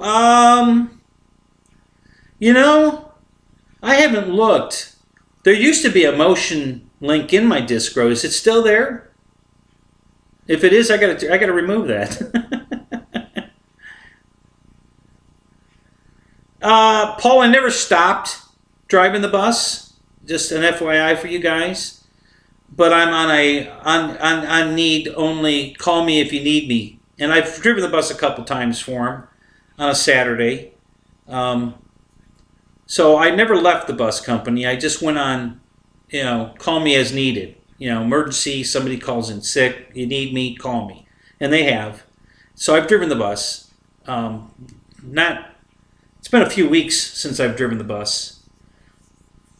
So I'm going to go back to the bus. I don't know. I might go back part-time, not full-time. I'm not sure yet. Still working that out. I need to go talk to, probably next week I'll go talk to Oliver. That's the new manager there. We'll have a little sit down and talk about it and see what we want to work something out. But yeah, I've still been employed. I never left the bus company. I just, stopped working there full-time. I was on an on-call only status, and they've definitely taken advantage of it. I've gotten a couple of calls. Hey, can you drive Saturday? It's short. They're supposed to call me by Wednesday if they need me, but they always wait till Friday to ask me if I can work tomorrow. So, and I had to say no once because I had something going on. And they called me, and I said, well, I'm going to be doing something in the morning. They wanted me to work an afternoon shift, but I told them, I said, I don't know if I'll be done by 2 o'clock. That was the pylon race I went to. They called me to work that day, and I told them, I said, I don't know if I can. So she said, all right, I'll call you back. Let me see what else. And she must have found somebody else that could do it. They give them a positive yes, because she didn't call me back. So that was the one time I had to say no. Or I told her, I said, listen, I can drive. I'm sure I'll be done by like 4 o'clock. So I can drive from like 4 to 7:30. Because the buses are done at 7:30 on Saturday. If that helps, I can probably make that happen. I'm sure we'll be done by then, but I don't know that we'd be done by 2. So maybe one of the supervisors could drive it until I can relieve them, and then they can go home. They can just drive until I can get there, and when I get there, I'll take over, and they can go home. And she said, all right, I'll keep that in mind. Let me know. I'll let you know. I'm gonna see what else I can do. And she didn't call me back, so she must have found somebody. But yeah, so yeah, I'm still employed at the bus company. So I'm going to go negotiate and see if Oliver and I can work out. Apparently, I got a raise. I don't know how much. That's part of what we got to work out. I want to know how much I'm making now, and if you can't give me a 40-hour work week, then I'm probably going to just work part-time. I don't know. That's still.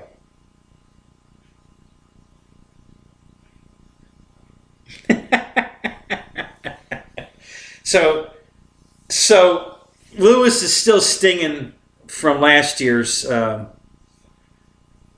He went over to. He came down to the Imperial Club, the other club I belong to, for the jet. The RC jet. What do they call it? The E-jets down at Imperial, and it's usually in February.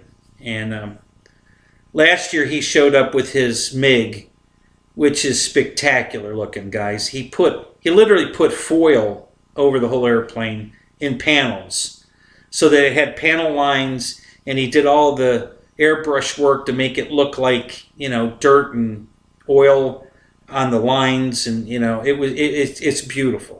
Okay, and he went to a lot of trouble, and he really worked hard on it, but he didn't do anything to the cockpit. The cockpit was just stock. And Matt M, you guys know Matt M, he's on here all the time, has a Blue Angel F4. I think it's his F4. That the cockpit's done too, and so he won instead of Lewis. So Lewis is doing all this work on the F-22 because he says I'm not losing this year. So, thumbs up for Lewis. I'm rooting for him. He's got skills, guys. I tell you, he does, he does a good job, painting and stuff. He really does. Even repair work, because he's crashed a lot of planes and he fixes them. And when he's done fixing them, you can't tell they were crashed. So he's pretty skilled. And yeah. So Matt has plans too.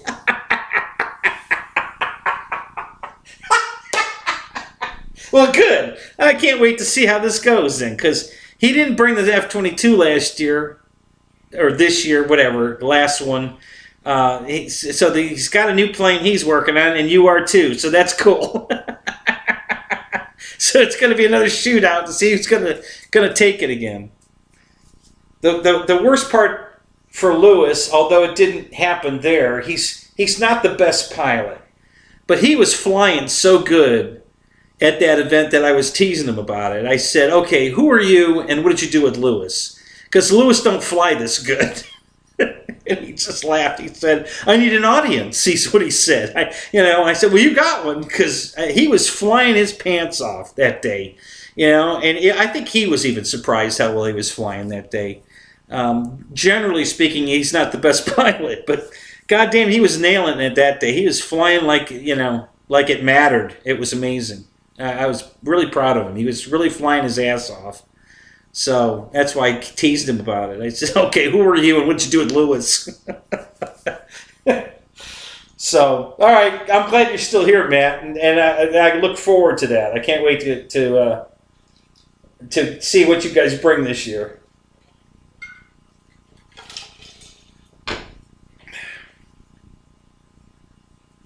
I'm gonna win the longest flight this year. Guarantee it. I've got plans on my own. So I'm gonna win the longest flight for sure. That's definitely gonna happen.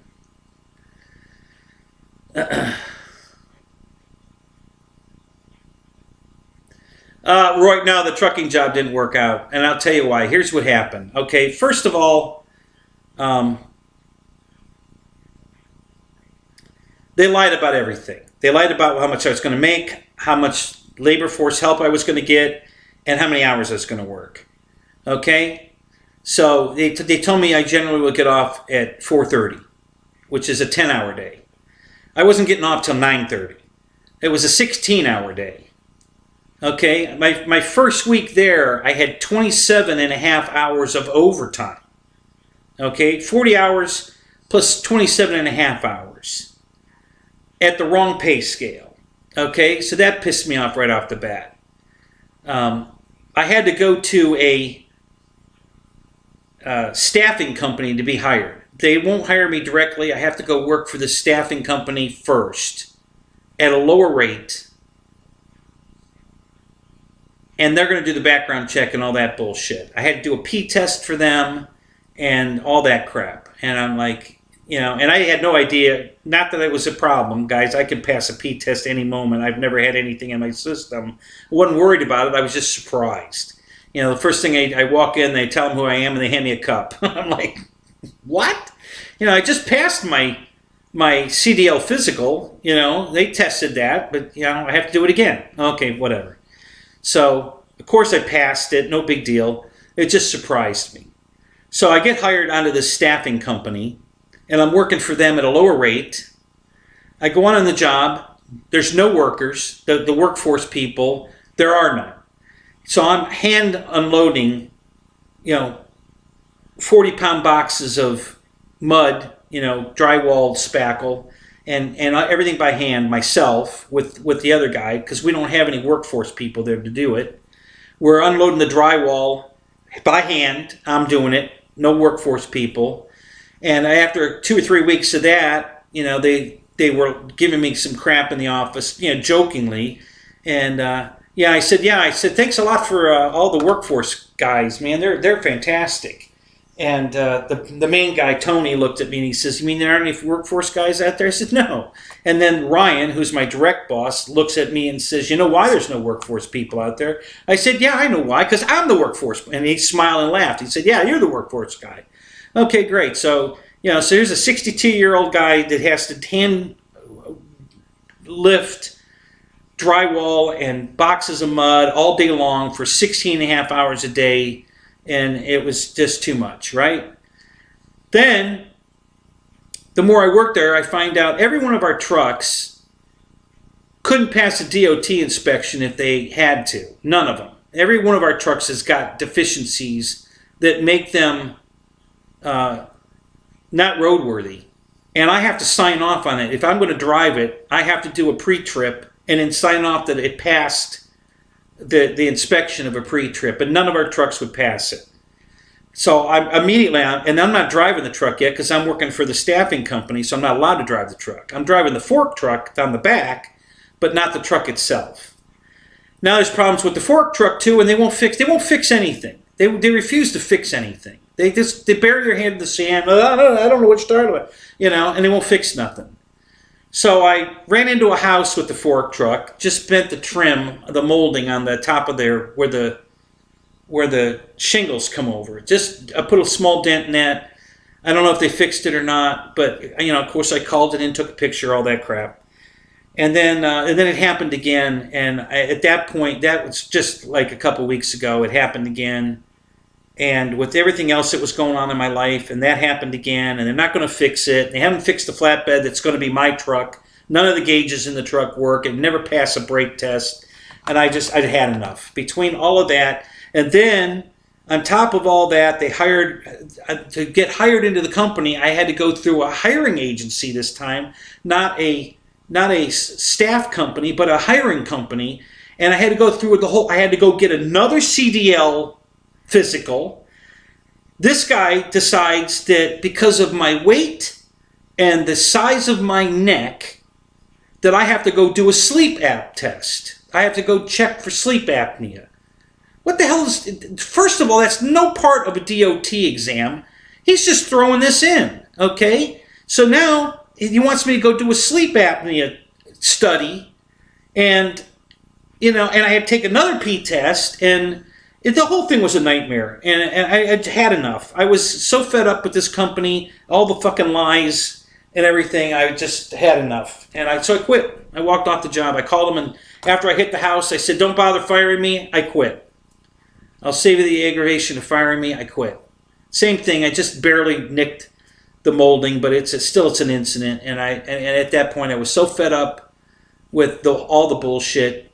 the hiring company couldn't get my information. They called the HR department of the company I'm working for that hired them to do the background check on me, and they told them I don't work there. So they couldn't verify my employment. They couldn't verify my P-test and all my physical from the third DOT, and they're calling me for it. I wouldn't have that information. Why are you calling me? You need to call the company. Well, they say you don't work there. So anyway, yeah, it didn't work out. I quit. I had to get off that job. I could. They were going to fire me anyway. After I hit the house the second time, they were going to fire me anyway. So it wasn't a big. I just had enough. I mean, I still wasn't working for the company that hired me, and we're still working for the staffing company, trying to get. They were trying to get information from the company that hired them to do the background check instead of from the staffing company, who I was really working for. And it was just a big nightmare. And I just couldn't take it anymore. So I just told them, I'll save the aggravation of firing me. I quit. And that was it. So I knew I had the best job still. I wasn't worried about working. They were working me too hard. Guys, I'm telling you, at 62 years old, I can't work 27 and a half hours of loading and unloading. If all I was doing was driving the truck, maybe, but not when I'm the guy that has to get off the truck, get on the fork truck, get off the fork truck, load the drywall by hand into the house. It was too much. I just physically couldn't do it. I'm not in that kind of shape anymore. I'm not 20 anymore. And I just couldn't do it. I mean, I was going home so tired and so sore that that first week, Saturday morning, I got up. I couldn't stand up. I literally, after 27 and a half hours overtime of doing all the manual work, because we had no workforce people, I couldn't stand up. I couldn't get out of bed Saturday morning. I literally could not stand up. I was on the bed trying to stand up, and I couldn't do it. I could not stand up. I couldn't believe it. I have never felt so depleted in my life that I couldn't even stand up. So after about 10 minutes of farting around to get a push off of something to stand up, I was hobbling along like an 80-year-old man looking for his walker. And I literally couldn't walk. I was shuffling. It was horrible. By Sunday, I could walk again. But by Monday, I was back on the truck working my ass off again. I couldn't do it. I just couldn't do it. I did it for 2.5 months. And it took too much out of me, guys. I was dying. I just couldn't do it. So that job went away. Paul, listen? I know you guys can hear me and see me because I'm looking at my I'm looking right at my OBS. I can see myself and I can see the. Oh, wait a minute. Yeah, my audio is not. No, there it is. Okay, it's back. All right, you should be able to see me and hear me now. It did pause for a minute there. I don't know why it's doing that. Good old YouTube, making more changes that they don't need to make, screwing it all up. So, I think my. Oh no, there it is. I'm still here. Okay. Yeah, Fred, that's what I'm doing. I'm gonna.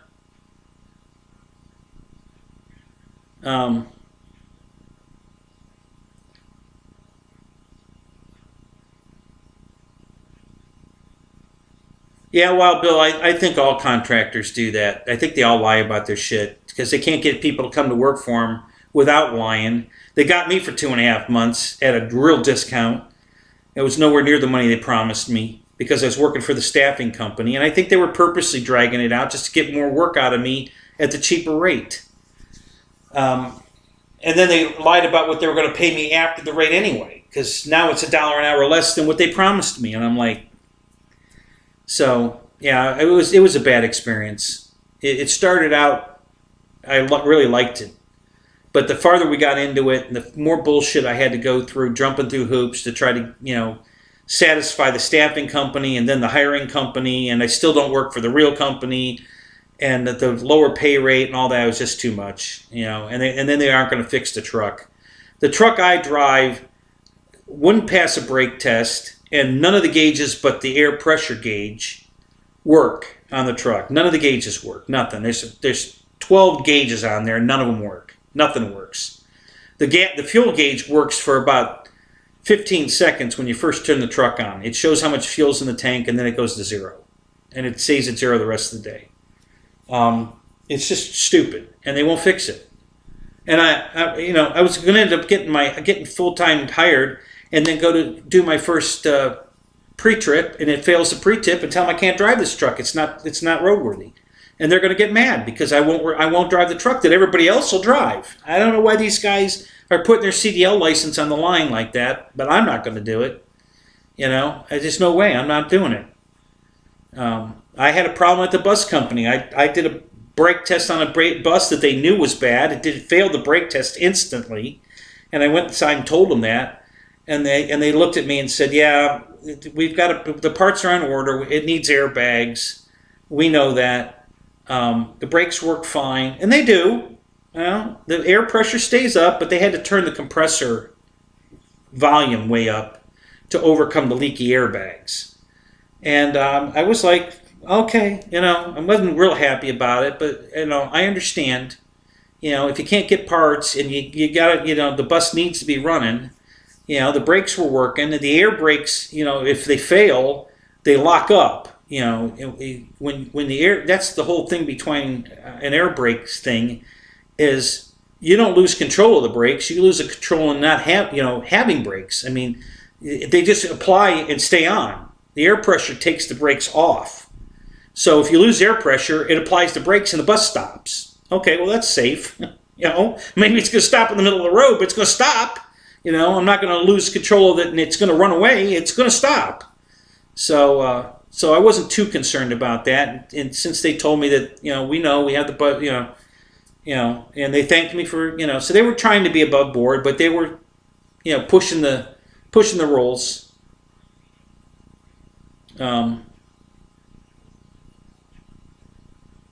there you go, Ken. If everything sounds good, just go with it. Yeah, so anyway.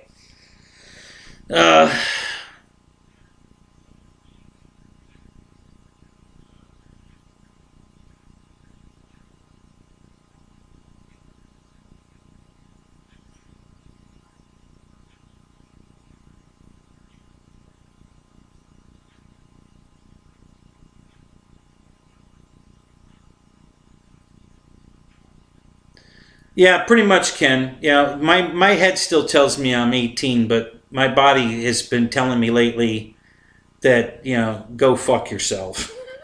So,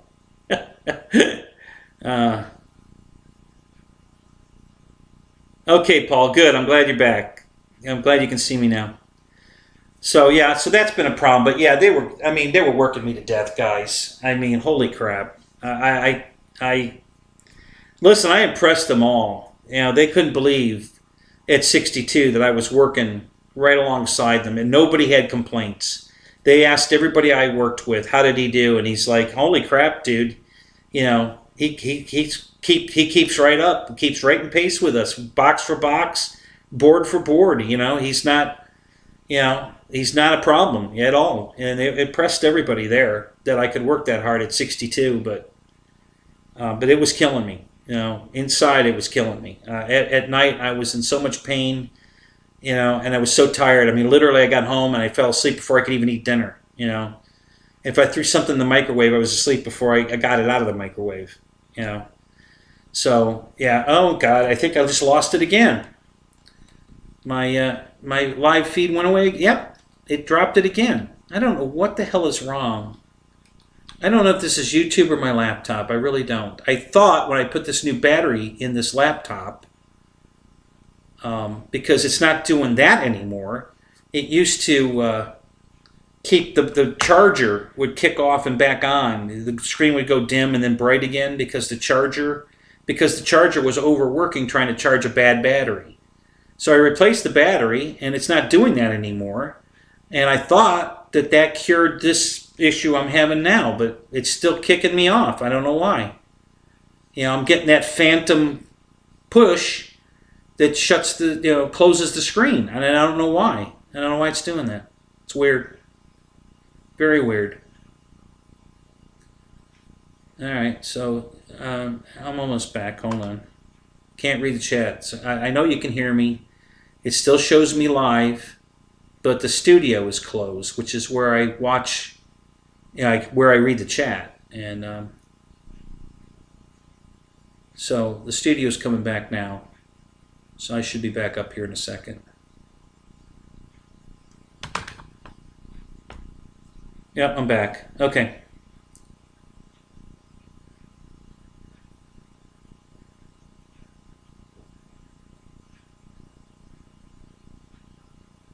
Yeah. Yeah. So Jeff, even if you do that in your live stream, you close your own window, you're still going. Don't get panicky. Just reopen it. You'll still be there because this has happened to me many times, and I never lose the stream. The stream keeps going even though the window closed. And then when I bring it back open, it just picks up where it left off. So it works.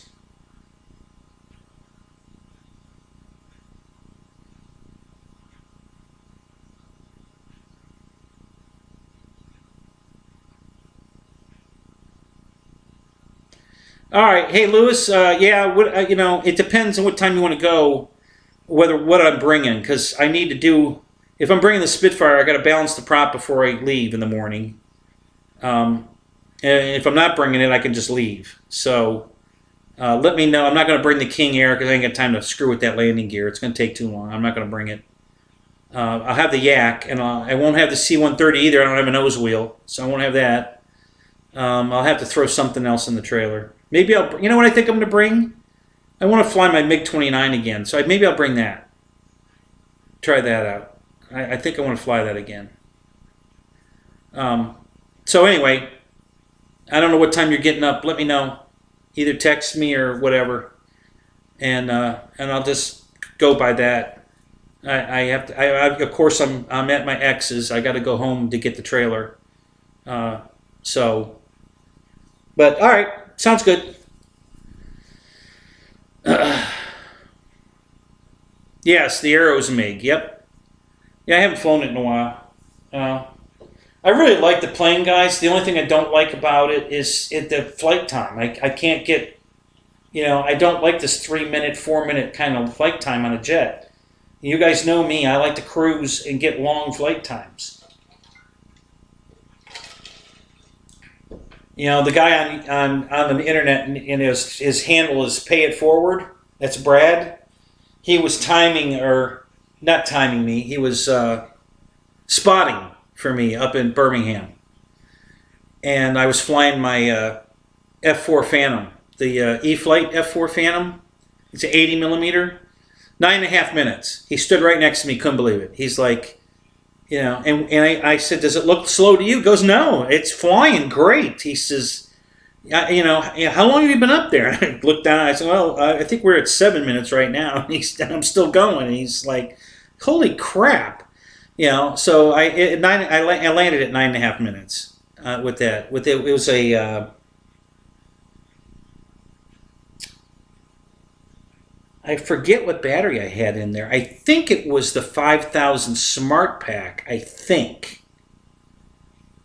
Because the Smart Packs are lighter than a regular 5000 pack. And I think that's what I had in it. But yeah, 9.5 minutes on a jet. And I still had my old Viper, the Taft Hobby Viper. I did 20 minutes on that longest flight gig. So I flew that for 20 minutes. Now, I was cheating. I'm not going to lie. I was thermaling. I shut the motor off, got in a thermal, and was thermaling around for a while, flying from one end of the field to the other to find another thermal, and just milking it every way I could to get 20 minutes out of it. But generally, and Lewis will tell you that, I can get 12 minutes pretty standard. With my Avanti, I would go 12 minutes. With the Futura, went 12 minutes. My Viper easily went 12 minutes. So, yeah, it's... all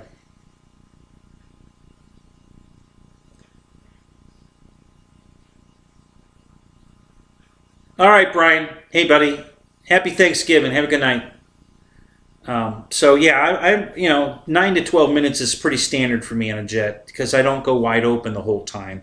I'll sometimes do a loop, big loop, and wind it full throttle on the top, shut it off at the top, and glide back down the other side, and then get back into a cruise. But yeah, I like long flight times. This 3 minute, 2 minute, 3 minute shit's bullshit.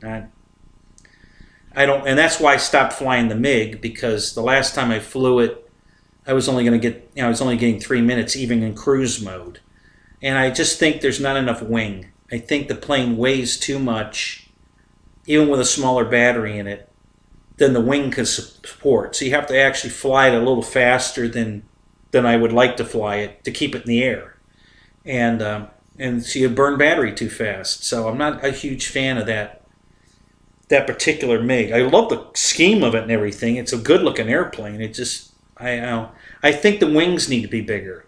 I think, if the wings were 20% bigger, I think it would be able to fly slower, easier. I think it would have more lift. It would want to stay in the air at a lower speed, lower fan setting, and you could get 5-6 minutes out of it easy, I think, if the wings were just a little bit bigger. And I was going to do that. I still might. I was going to cut the wings and add material and put them, glue them back together. And I still might do that.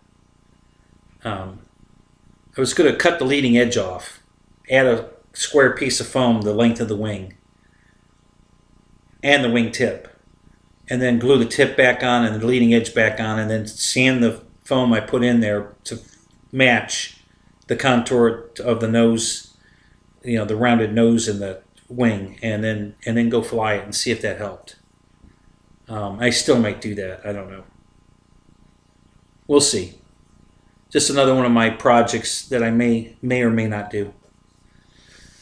But I think that's what's wrong with the plane. Other than that, it's a good airplane. It flies nice. It looks good. I just don't like the flight times. So, all right.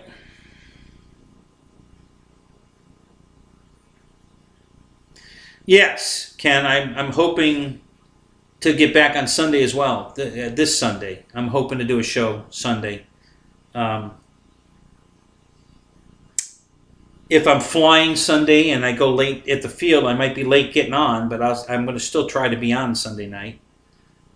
It just depends.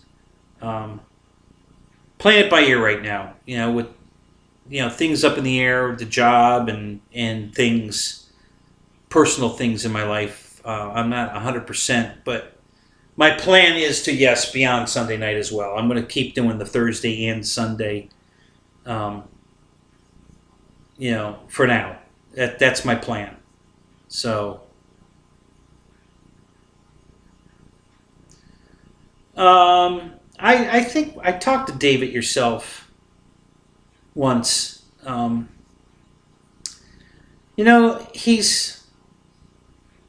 too open with myself. You guys know everything about my life because I share it with you. He's kind of, he's very kept to himself about things. I don't think he had a good time at Alabama exactly.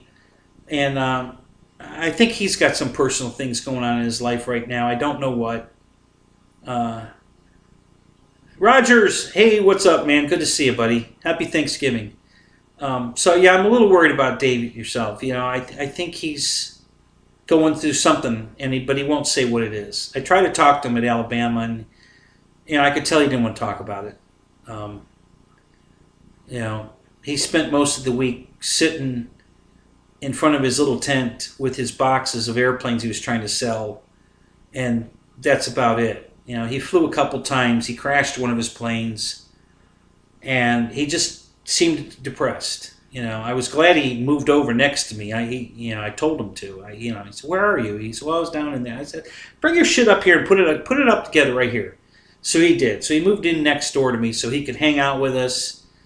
Bought pizza one night. He came over and ate pizza with us.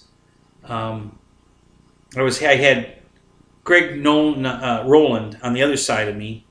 So Greg was on the one side of me, and David yourself was on the other side of me, and Paul McNeil came over and hung out with us too. So the four of us were eating pizza and hanging out, and I was glad everybody was there. I was hoping Paul would come down too, but he stayed over at the other end, which was fine. You know, I just kind of wanted him closer. I offered up my tent. We weren't using it. I had airplanes in it, but the whole front was open. Anybody could have slept in there. Because we weren't using it. We had a hotel room. Oh, crap. Well, I lost it again. Son of a bitch. I lost all of it. So all of my... I had 3... that's crazy. I had 3 Chrome windows open, separate windows open, and all 3 of them closed. You know, God, I don't know what's going on. That was crazy. Now, why did all 3 windows close at the same time? I wish I knew what the hell was going on with this laptop, guys. I really do. I don't know what's going on.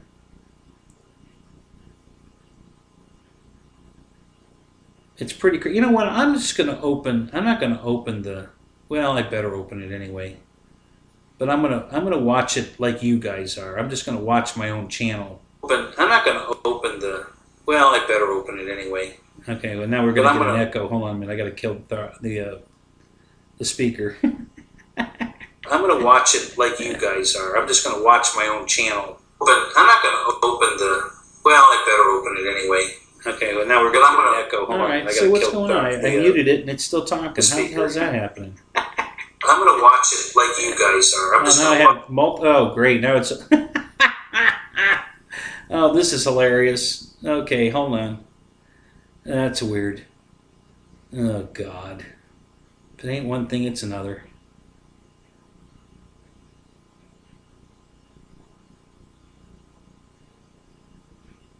Okay. All right, so it's muted now. All right, I better open the live stream again anyway, even if I'm not going to use it, just to make sure it stays open. Because it might, after so much time of non-activity, it might just close the stream. So I better put it back up. You know, just to be on the safe side.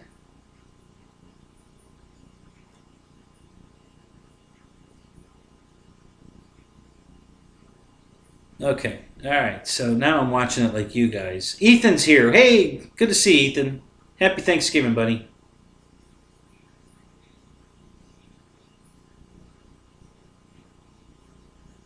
I'm going to get this a little bigger. I can't see that very well. Let me make that just a little bigger. There we go. Okay.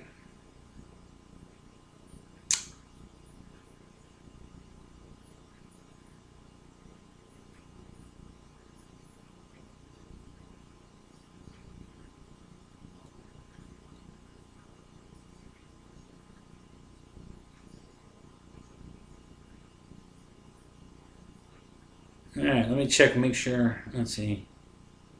Mike Bird, hey, good to see you, buddy. Happy Thanksgiving.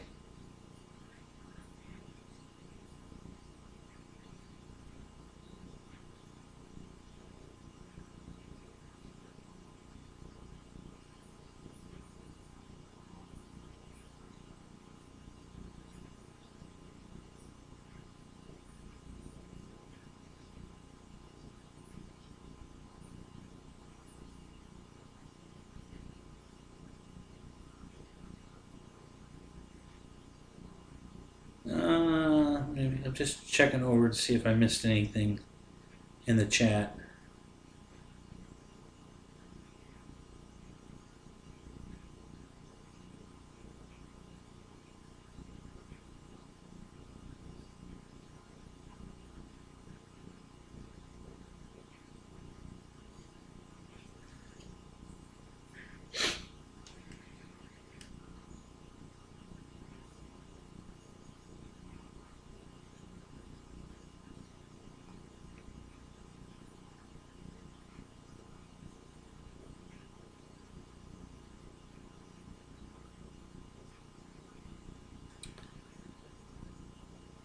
Okay, I'm caught up. Yeah, Paul. Of course, you have to rent a table. That's how they afford to put it on. $20 is pretty cheap, actually. If that's all they're charging to rent a table, that's not bad. Um, but that's how all those places work. You know, flea markets, all of them. You know, there's a cost to rent the table. It's usually cheaper by the week than by the day. So if you're going to rent the table, if it's a flea market that's open all week, it's usually cheaper to rent it for the week than for a day. Um, but yeah, there's always a charge. Okay. So are there any other sales going on, guys, that any of you have seen? Anything you guys want to share before we cut this off? Not that I'm going to cut it off any second here, but just I want to make sure everybody is aware of anything, that any sales going on that are worth looking at.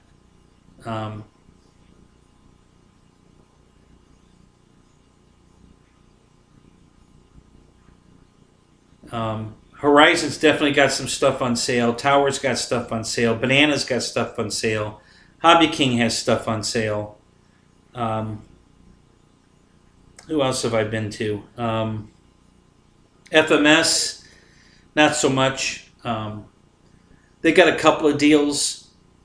Hobby Zone only has 2 deals. I'm very disappointed in Hobby Zone. Dan's better than that. I can't believe Dan didn't do more than just $30 off on those 2 trainers.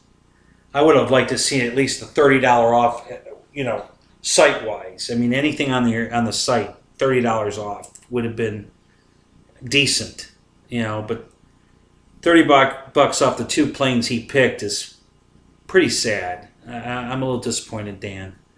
I thought he would do better than that. You know, Hobby King should have done better. I'm a little disappointed in them too. I mean, they still have some great deals going on, but a week ago the deals were better, and now it's Black Friday, so it's almost like they're, you know, trying to make an extra buck by bumping the prices back up for the people like you guys that don't go there normally. And you see these prices and you're thinking, oh wow, these are great prices, and they are, but they were better last week. So you know, the fact even though that they're great prices still, they were better a week ago, and now that they went back up, but they're still good deals. So, you know, a couple of them didn't change. I'm pretty sure that the 2 the yak, both in the civilian and the military, are great deals right now because they're normally $399 and they're on sale for $239. $259 and $239. So, you know, that's $150, $180, $170 off. That's a good deal. The C-130 was better last week. Still a good deal at $299 because it's a $399 airplane, but it was cheaper last week. The King Air, same thing. It was cheaper last week. The Albatross, again, the Albatross is $50 off, but it was $70 off last week. But they're still good deals.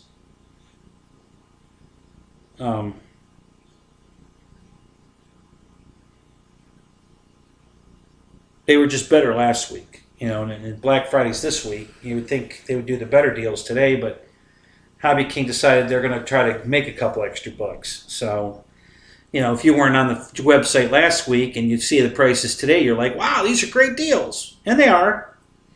I'm just a little disappointed it wasn't like last week because they were better last week. You know, another $30 or $50 last week, and then what they're doing now, which is still $100. So they're still good deals, guys. You know, and they're good airplanes, all of them. My least favorite of them all is the Yak, but I still like it. I don't have the Albatross yet, but I know I'm going to love it. I'm going to get it. I'm going to wait till it goes back down again, and then I'm going to order that. The C-130 is fantastic. I want to get the Coast Guard one, but of course they took the sale off the Coast Guard one, the mega sale. It's still $100 off, but it was $170 off last week. So I'm going to wait till it goes down again, and I'm going to order that. I have the civilian C-130. I want the Coast Guard one. What else? The King Twin was $269 last week. It's $299 this week. Still a great deal. It was normally $399. Love that airplane. So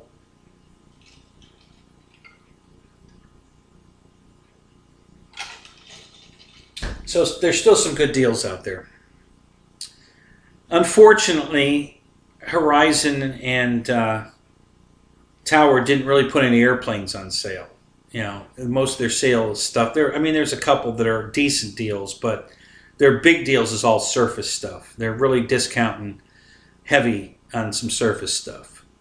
So if you're looking for a surface vehicle, there's some $270 off on a couple of them, which is huge. And then the one I bought was how much? Oh, it was $130. Yeah, $130 off.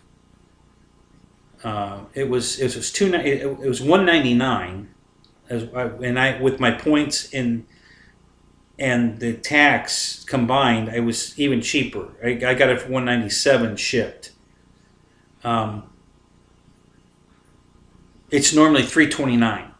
That FMS Jeep, the big one, the 1/6 scale, that real big Jeep. Normally it's $329. Normally $329.99. On sale $199. Wow, yeah, that's a good deal. It's the first time I've seen it below $200. I've seen it at $239, like $100 off, but I've never seen it $199.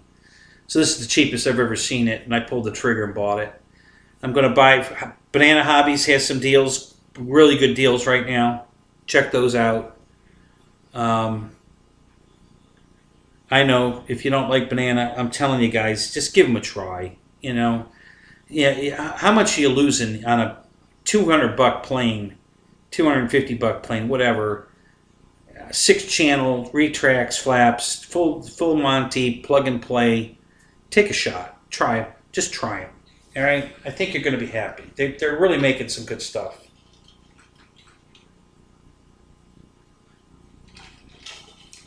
Listen, they're carrying X-Fly stuff right now, which I know you guys like because you're buying it from the other companies that sell it. They're not the only ones selling it. And that civilian business jet is on sale for under $500 right now, which is a pretty good deal. Because I think it's normally $629 or something, and it's on sale for $489. You know, hell, guys, I'm considering pulling the trigger on that one. I really don't want another jet, but that thing's pretty. I'm thinking about it. I don't have much time to think about it. The sale ends tomorrow night, but I'm thinking about it.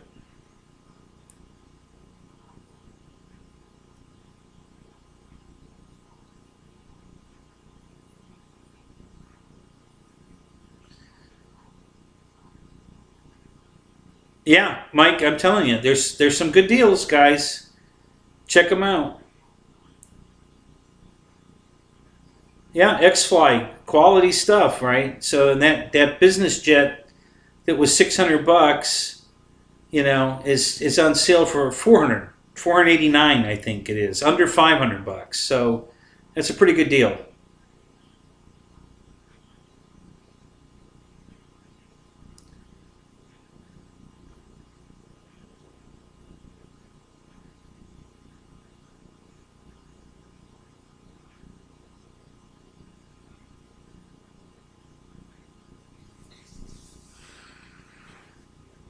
Any of you guys seen anything else? I'm sure RC Batteries has a great sale going on right now. I got pink. Oh, race day quads. I forgot about that. I got hammered with a bunch of. I didn't go back to there. Let me go look at race day quads and see what they've got going on. I got all these like Instagram messages from them, one right after the other.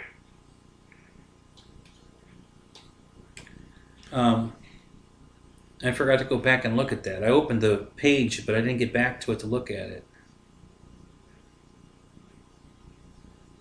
So let's see what they've got on sale. Listen, they sell more than quads, guys. You know, even though it's their main focus is quads, they sell batteries, they sell FPV gear, they sell. I think they sell airplanes. You know, I didn't buy a quadcopter from them. I bought something else. Oh, I was buying receivers.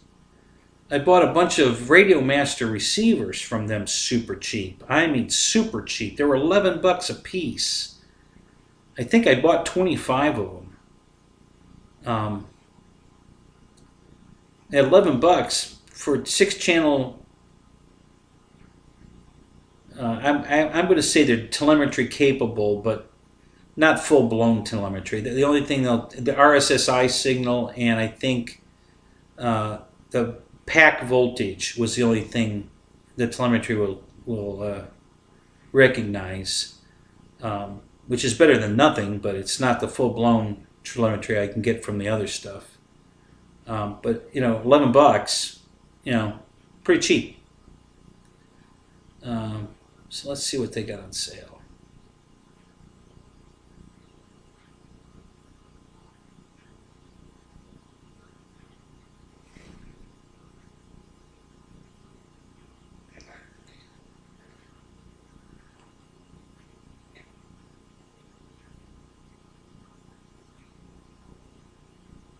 Okay, so here's their doorbuster. So let's go to their doorbuster. That's their big sale for right now. Let's see what's in there.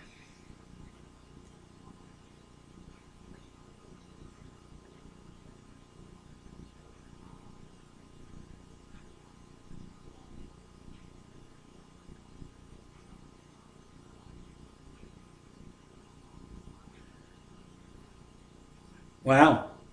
All right, so some of you guys that are flying those small plane, those 4S planes that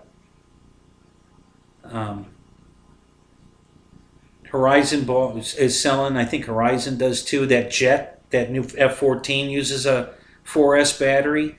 Here's a 4S 1500 milliamp 100C battery. XT60 connector, $19.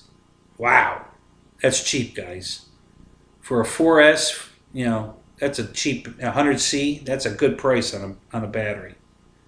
That's pretty cheap. So here's another one. What's this one?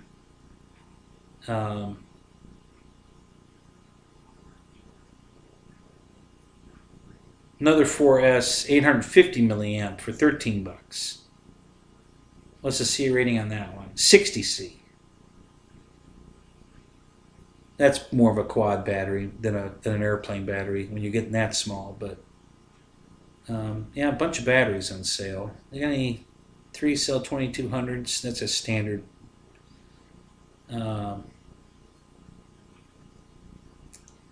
Here's a 4S 4500 milliamp 70C. $49. So they got a lot of batteries on sale. What else they got? I'm not going to sit here reading all of them. There's some pretty good deals. You might just want to take a ride over. You know, take a gander over there. RDQ, Race Day Quads.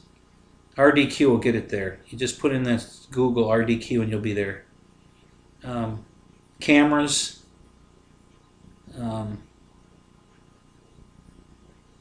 Is that a plug and play quad for $150? Let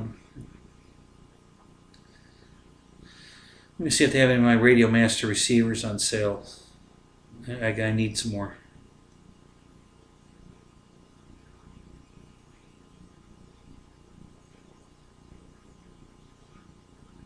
I don't think there's a receiver in my MiG, come to think of it. I'm going to have to steal a receiver out of something to fly that tomorrow. Let's see what we got here.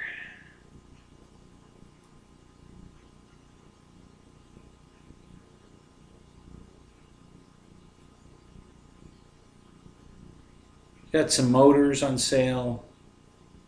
flight controllers, for quads. Most of it's quad stuff. Here's some more batteries.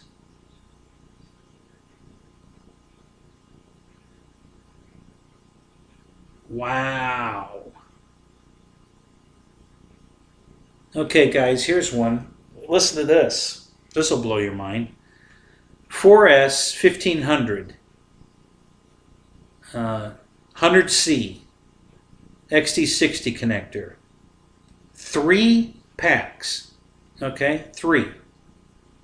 For $50. 3 4S 1500 100C battery packs with an XT60 connector for $50. Wow. So if any of you guys are flying those little rocket ships, I think the new, if you guys bought the Miss America or the Voodoo or what's that other one, those new Rock Hobby 1100 size Mustangs, those are the batteries right there for it. Right there. 4S and those might be. Those planes are 6S, aren't they? I mean, you could fly with a 4S, but I think those are 6S now. I think, didn't they upgrade those to 6S? Christ, those things have got to be missiles. It's 6S. I have the Voodoo, but mine's 4S, not 6S.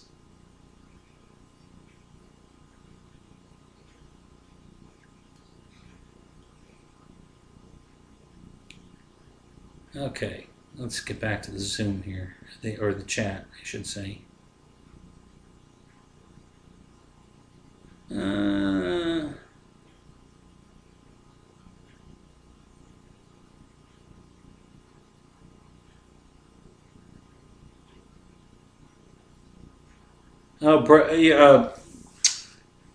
The SU-27 on Banana. I have to go look at that one. I haven't looked at that, Fred.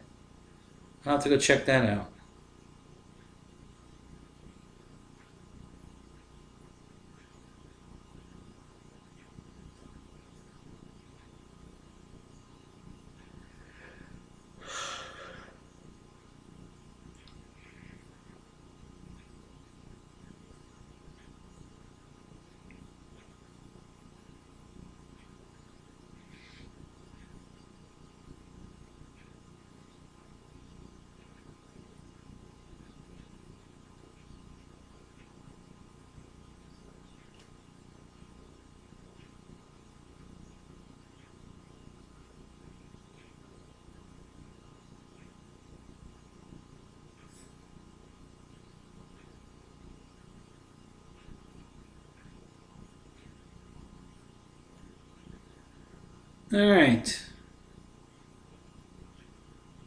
All right, guys. Last call for alcohol. Anybody else got any sales they want to talk about real quick before I shut this down?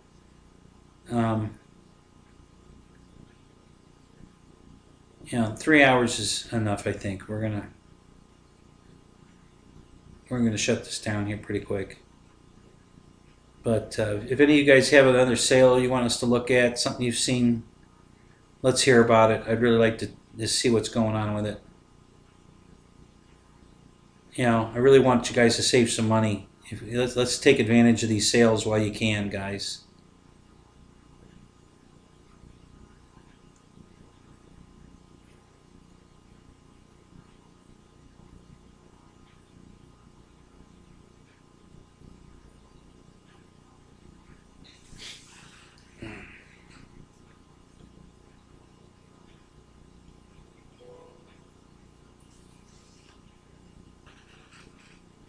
Well, my studio is open, but the stream never came back. I don't have a chat window open. I'm reading the chat live like you guys are.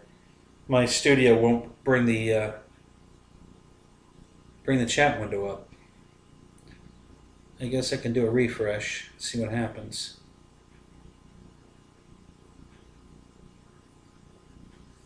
Try that and see what happens.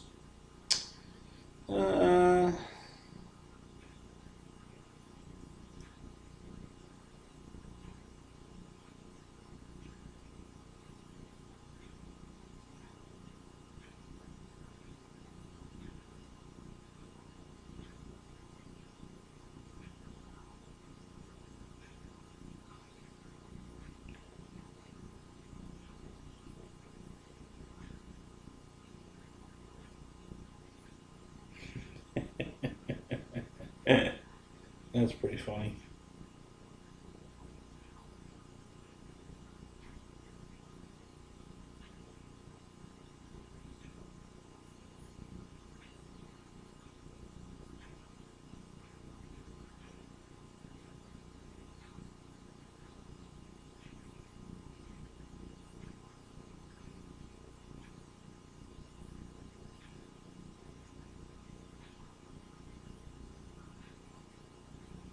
I don't know what the hell that is.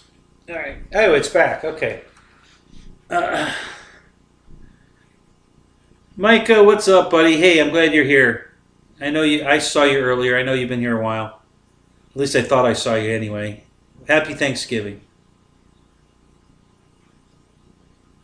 I thought I saw you pop in earlier. I didn't mention it. I should have. Um,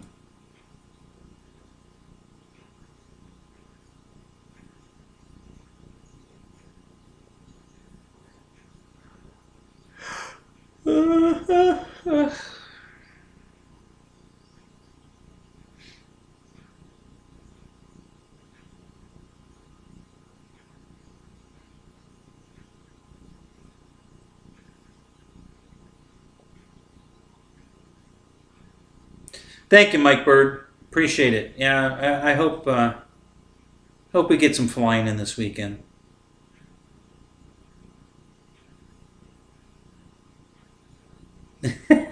Fred. Yeah. Yeah, don't forget to get your Hangar 51 yoga pants, guys. Buy 3, get free shipping. No.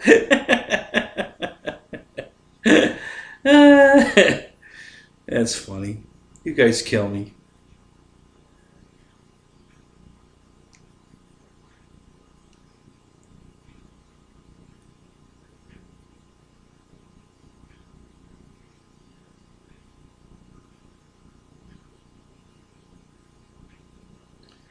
Yeah, I figured that, Mike. I figured you probably were listening, but you were busy. Hey, that's why I was watching Jeff's show tonight. Same way, I was listening, but I couldn't read the chat. I was busy buying toys. I was surfing the net. I bought that big FMS Jeep, and I gotta send RC Informa a email tonight and let him know that I need him to activate my gift certificate I won at the show in February so that I can buy a plane from Banana while there's sales going on. So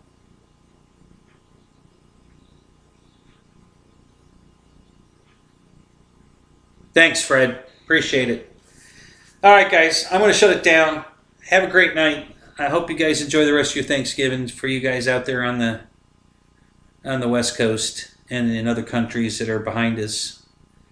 And I'll see you Sunday. We'll do this again Sunday night. All right? Happy Thanksgiving, guys. Talk to you later. Good night.